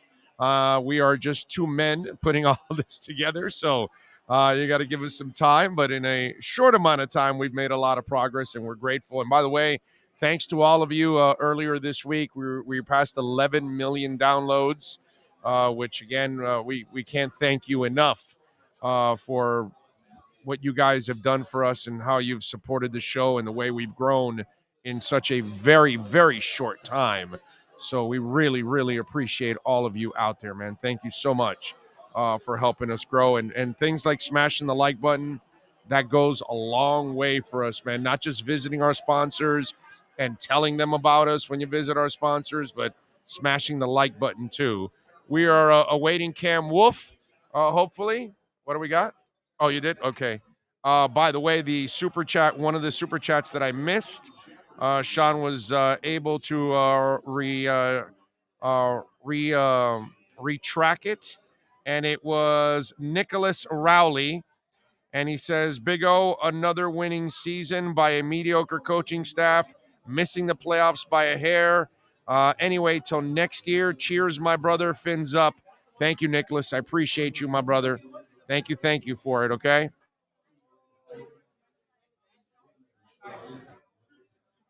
Okay. All right. Let's see, what else do we have here? See if I got any other questions for you all out here.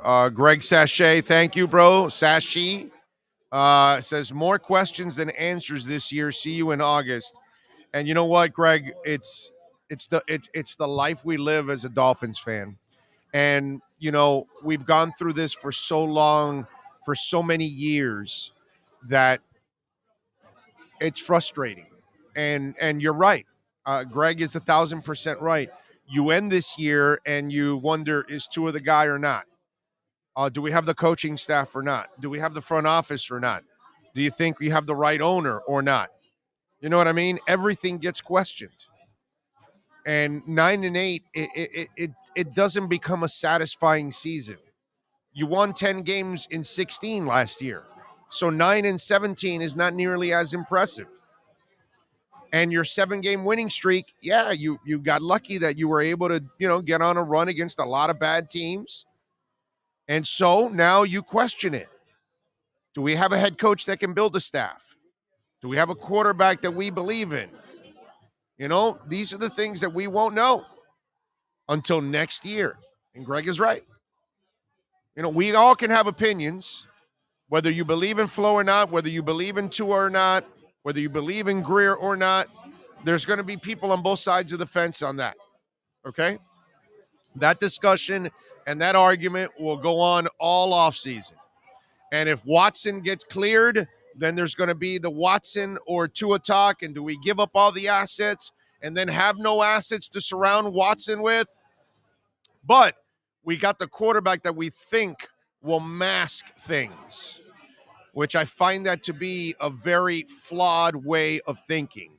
Just like, as much as I love Omar, it is crazy to actually justify that the Dolphins should be trying to throw the ball like crazy in the rain last week against Tennessee, and that you don't continue to establish Duke Johnson in the first half more leading into the second half. But that's sports, dude. What I think is absolutely crazy might be logical to some. Just like Alan Poupart, as much as I love Alan, you know, Devontae Parker is not reliable at all. He can't be considered good for anything. You got to be able to line up every week for me to consider you good. If I don't know when you're going to line up or you can't finish a game, you're useless for me. I have no need for Devontae Parker anymore. He's had more than enough opportunities. We know he has talent, but we also know he's not durable enough to be around and to be reliable. No one can have an employee like Devontae Parker part of their business. Why should you have him in the NFL? DJ Gallagher, thank you, sir, for a little love on the super chat. He says, double play for El Bárbaro.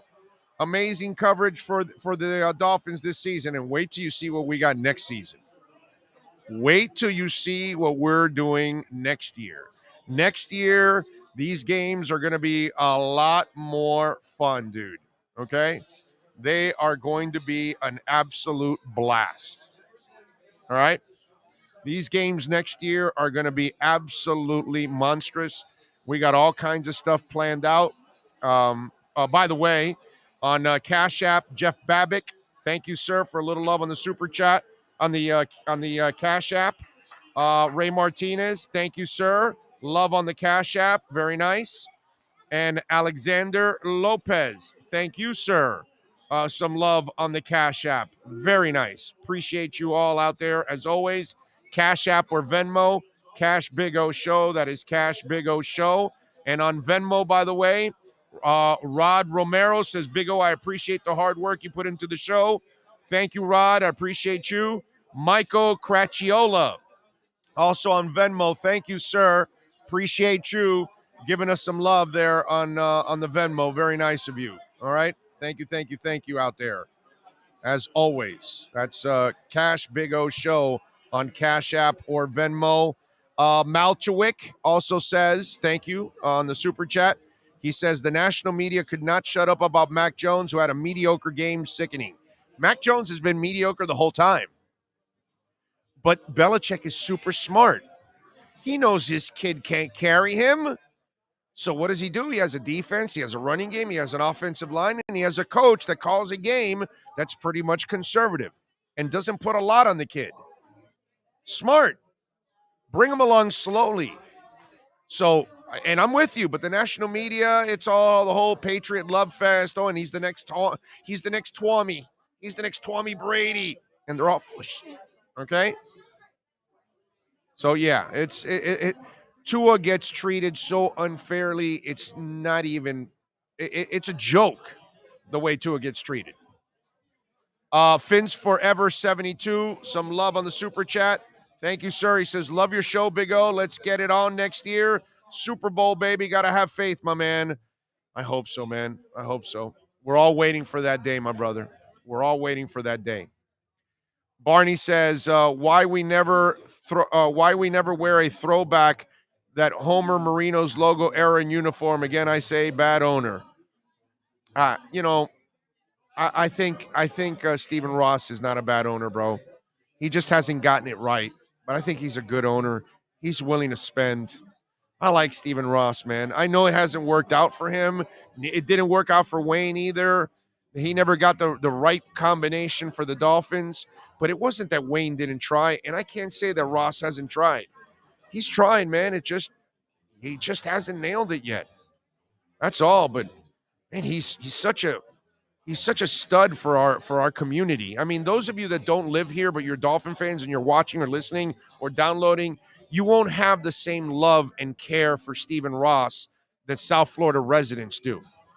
Because South Florida residents get to use that stadium all the time for concerts and for the games. And he has put another, $500 million, $750 million into that stadium. It's magnificent. He saved the tennis tournament, which, again, if you don't live here, it doesn't matter to you. You know what I mean? He has Jazz in the Gardens. He has Rolling Loud, the F1 races. It's just it's one thing after he built the new practice facility there. He cares about our community, dude. He does, and he cares about the team. And he'll buy any player and any coach that you tell him to do. You know what I mean? That's a good owner, man. And again, we're in the same town where we had to deal with Jeffrey Loria. Okay? So you're never going to get me to rip into Ross and tear him down when I live here and he is a major positive for our community here in South Florida. He helps us in many different ways. I get it that his job as owner of the Dolphins, he hasn't gotten the ultimate job done. But then again, the Fords have owned the Detroit Lions forever, and they don't get it done either. I'm not justifying it. I'm just saying it's not easy. Let's not make it sound like it's really easy.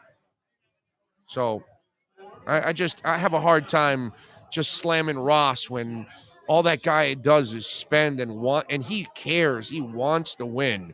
It just hasn't worked out for him, man. You know, I think it's a little unfair to go to that extreme with Stephen Ross, but that's just me.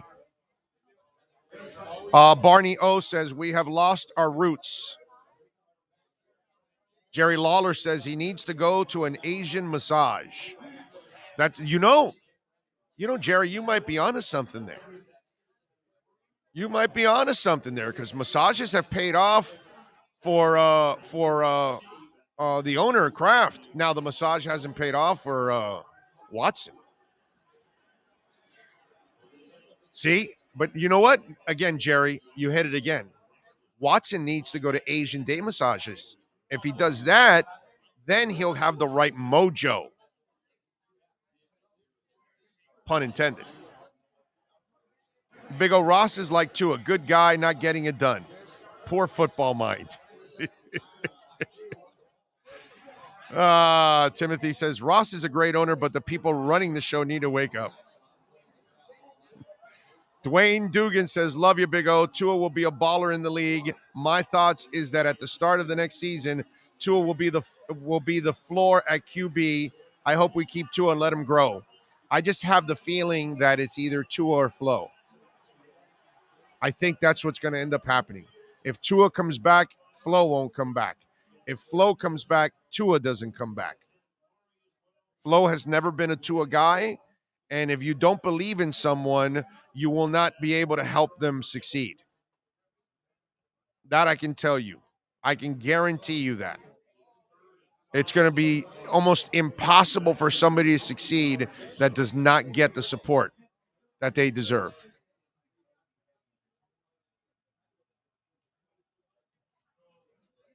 So, let's see. Why can't Flo have Tua's back? Why I don't? It gets. He never wanted him from the first place. He never wanted him drafted. So that's the problem. I don't know who the hell he wanted, but he certainly didn't want Tua. That's for sure. You can tell. I mean, it's so obvious. Let's see what else. David says, Big O, I know you love doing the show, but do you miss not going to games in person? Not really. No, I don't. I like being in the bar here or at home watching the games. I've been to enough games as it is in my lifetime, dude. Unless it's a playoff or a Super Bowl, then maybe I want to be there. But for regular season games, nah. It doesn't do much for me anymore, to be honest with you. I get more work done watching it on television than I do at the games. At the games, you don't really get to see everything. So here, I've got I got an iPad in front of me that I can rewind and check the plays out, just like when I'm home. So I'd rather do it in that area. The only thing I'm at the point now in my life that maybe if it's a playoff game or a Super Bowl, then yeah, I want to be there because that's something that I haven't enjoyed enough of the last 25 years. But being at a regular game, it's no big deal anymore. Kenneth Cleveland is in the house. Thank you for a little love on the Super Chat. He says, Big O, Kenneth Cleveland is live from the Boom Boom Room. Big party in the VIP after a Fins win. That's right, baby. Thank you, Kenneth. I appreciate you, man. Very kind. Let's see, what else do we have here? Whitney Cook says, yeah, your eyes are showing you the worst O-line O and running back RPO. Yeah, that's exactly what my eyes are showing me right now.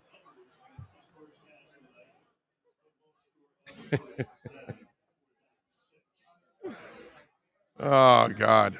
All right. Let's see. Josh Tito, a little love on the super chat. He says, Big O, much love from New Zealand. Dude, this is amazing. Do you know why it's amazing? Josh, you're in New Zealand right now, right? Okay, he says, you're spot on with everything you preach all season. I'm with you, brother. Thank you very much. Okay. What name does it say right there on the phone right there that I'm texting? What's that name right there? What does it say? Grab that mic. Grab that mic. Say it. Say it. Jeff Cook. Do you know who Jeff Cook is? He's the president of Nature Bee. Do you know where Nature Bee is? And do you know where Jeff Cook lives? New Zealand. So, Josh, you're texting me at the moment that I'm going back and forth with Jeff Cook from Nature Bee. Yeah, I know it's Monday there. I know. Yes. Yeah. But how funky is that? That's this world we live in. That's how small this world we live in. You know what I mean? Like right there, because he and I have been talking, and obviously Jeff Cook and I have been, in contact for, I don't know, like 20 years almost, something like that, because I've never stopped taking Nature Bee. I take 2 Nature Bees every single day. I always have. That's why I rarely have a cold.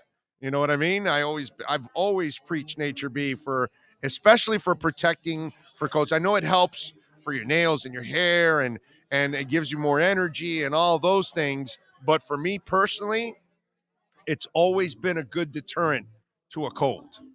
You know what I mean? And if you notice, I rarely ever have colds. And I thank that mostly to Nature Bee. Of course, I still get 1 or 2 every once in a while, whatever, but I don't get them nearly as much until I started taking Nature Bee. So Jeff and I were going back and forth now. And then Josh then sends me a super chat from freaking New Zealand.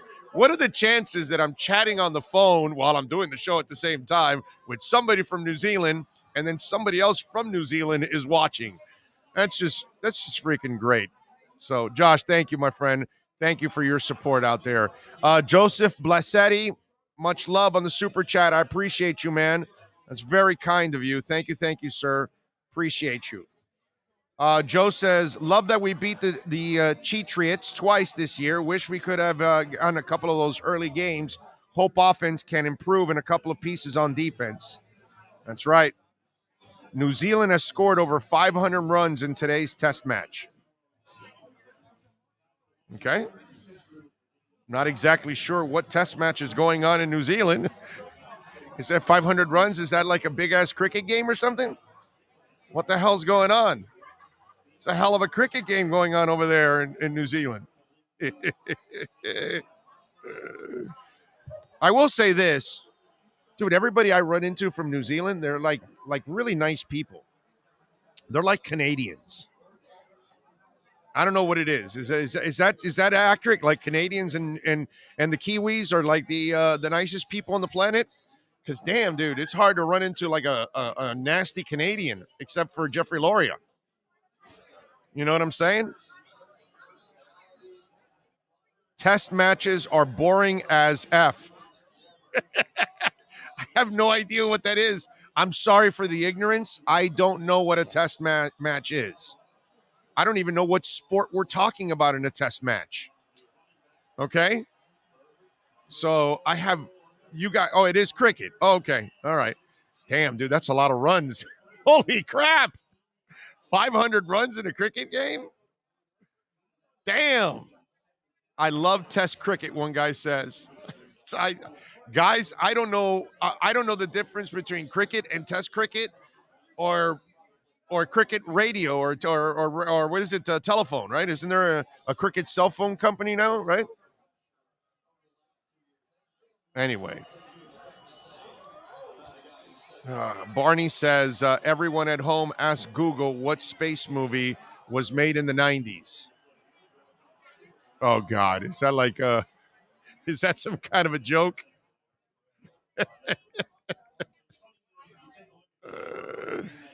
There we go. Blanco Pennington didn't make 2 horrible throws a game. Yeah, there you go. I don't know. You guys are obviously into some other conversation there. But anyway, good job by the Dolphins, man. Cryotherapy trophy says, haha, cricket has a crap ton of rules that make no sense. Well, the fact that you know that they have rules that make no sense means you're way ahead of me, because I don't know enough to know what makes sense or doesn't make sense or what the hell they're doing in that game. I have no idea. And I've been tempted to go to Fort Lauderdale, over to that stadium that is right down the street from the swap shop, and that they play cricket there. Sunrise and 441. Yeah, Sunrise and 441, exactly. Yeah. Lauderhill Cricket Complex. Yeah, because the Strikers played there for a season. And so I went there a lot, and I didn't know that, they have like big cricket tournaments there. Yeah, major ones. Like, yeah, dude, and it gets like jam-packed, because obviously we have a lot of people that live. Beautiful facility. It really is. No, it is really. Actually, I've seen soccer played there. Yes, it's not really made for soccer. No, it's not. The way it's shaped, but it is a beautiful facility that they built there. And what a shame, dude. But apparently, since we have so many folks from the Caribbean living here, and obviously, I'm sure those are the people that used to read the Tino Geddes article in the Sun Sentinel. You remember Tino Geddes? Island Sports. And he used to write about cricket and all that. Back when the Sun Sentinel, back when sports was actually like covered, Tino Geddes was, he had his own space in the Sun Sentinel, and it was all about cricket and all the, Caribbean sports and stuff like that. And that was funny. Never read one of those articles. Sorry, Tino. I don't know anything about cricket. I'm sorry. I would look at that and go, wow, people read that? I was such an asshole. I was just wrong. Because, there's something for everybody. You know what I'm saying? So I got nothing against cricket, all right? I'm just having fun with it, but I know nothing about it. And supposedly it gets very festive in those cricket tournaments, and very colorful, and the ladies are apparently very scantily clad in those tournament things. So, just saying. Josh says, by the way, I can't wait until Watson gets here and elevates the team to 4-12. Hey, Josh, you're wrong, buddy. Okay? It's 5-12. They're playing 13 games now, 17 games now, okay? Or 4-13.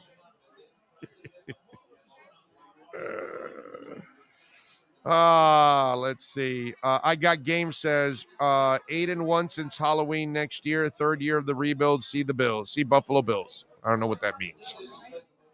I have no idea.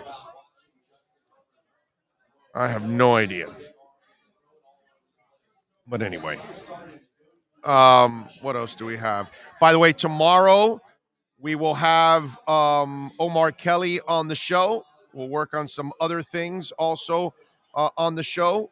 So we will start off at 10 a.m. Hopefully we'll have some other things to talk about on the program besides now we'll get to the future of the team. Craig Berman, by the way, thank you. I appreciate you, sir. He says 15. Thank you for recognizing Flo is a narcissist. Craig, thank you, my brother. I appreciate you.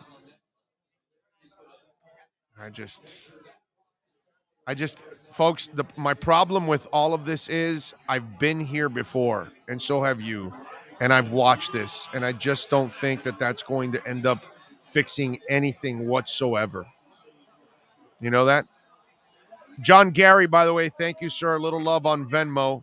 Very nice of you. He says, appreciate all you do, O. And we're not done, man. We're not done. We're going to cover the offseason like nobody else, as you all know. So we'll cover all this craziness, free agency, the draft, everything. Hopefully we'll be in Vegas covering the draft and doing the draft show out there in Vegas. Hopefully we could get a lot of Dolphin fans to come out to Vegas. Hopefully we can also, get everybody completely vaccinated so we can have everything open. And the good thing is that this last variant here is a joke. So, we can, as long as you're not, if you're vaccinated and boosted, you're fine. If you're not vaccinated, then, you might put yourself in some serious risk. But overall, it's not really doing a lot of damage to most people, which is good. So hopefully this thing gets, easier and easier to overcome on time. And then by the time we get to the draft, everything is open in Vegas, because obviously some places have suffered setbacks lately. And they're still canceling thousands of flights. That's the other thing. Like, how do you plan to go somewhere when you don't even know if you can fly out or not, or you'll have, a healthy pilot to fly the damn plane? It's crazy stuff, man. People are losing all kinds of employees all over the place here. So let's hope so. But we will cover the offseason like no one does, as always. We will see you guys tomorrow. We'll catch up with Cam. Obviously, he was traveling, so he had a little issue there. But we'll catch up with Cam tomorrow, and we will have some fun here on the program. We have no more Dolphins football, but hey, man, we always will have plenty of Dolphins to talk, okay, which is a beautiful thing. All right. Jeff Creed goes, COVID, Bitcoin. Well, the beauty is Bitcoin will overcome all of that. Okay. And it's nice to see it starting to bounce back, and it got back over its 42, which, by the way, right now, let's see, 42,116. So it's found its floor there at 42. We are just all awaiting the slingshot up, which is eventually going to happen. So appreciate all of you out there. Please smash the like button. It is very important that you smash the like button. Sean Stanley, sir, as always, mastering this program and getting it done from the OK Coin Studios. That's right. Starting this week, we are the OK Coin Studios, as OK Coin has become a proud sponsor of the program. Whitney Cook says, Shib, I hope you're buying some Shib now. Well, I mean, I'm not a financial advisor, so do your own homework. But I hear Shib is going to go on Robinhood, and Shib has been under 30 right now. And remember, that thing was at 90, so that'll triple your money already. And if it moves another digit or two over, wow. So I'm just saying, Shib has been at some really good values. You may want to take advantage of it. Anyway, Willie Duper Molina is asking me, Big O, are you wearing a dolphin thong now? No, sir. I am not wearing a dolphin thong. I am wearing a Marlins thong. Okay? Because the Marlins are definitely pure ass. So hopefully they will wake up and start spending the money that we need them to spend. Joe Miami says, great job, Big O and Sean. Nighty night. Thank you, sir. Xavier says, buy Matic. Yeah, and it got under $2, which it jumped back up. Now it's like a 216, 217, whatever. But Matic is going to explode. And stake it, folks.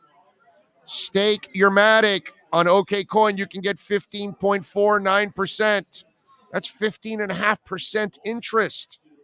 So even if it trades sideways, you're making 15%. It's crazy. Okay, and Matic's only going to go up. It's going to explode. All right, they're producing more transactions than Ethereum. And the NFT world has exploded on Polygon. So Matic is Polygon Matic is the same thing. I am with that gentleman there. You definitely. And Barney says Solana. Solana is at such a great buying time now. And stake it so you can get more percentage, folks. Okay? Stake. Don't forget. And yes, Bob Saget has passed away. Rest in peace, Bob Saget. He was found dead in his hotel room. Crazy. That's why, you know what? Enjoy your friends. Enjoy your family.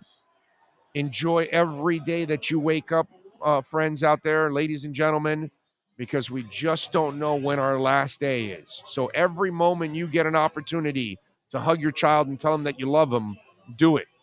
Every time you get an opportunity to hug your best friend, do it, because you don't know when it's the last time you're going to see him or her.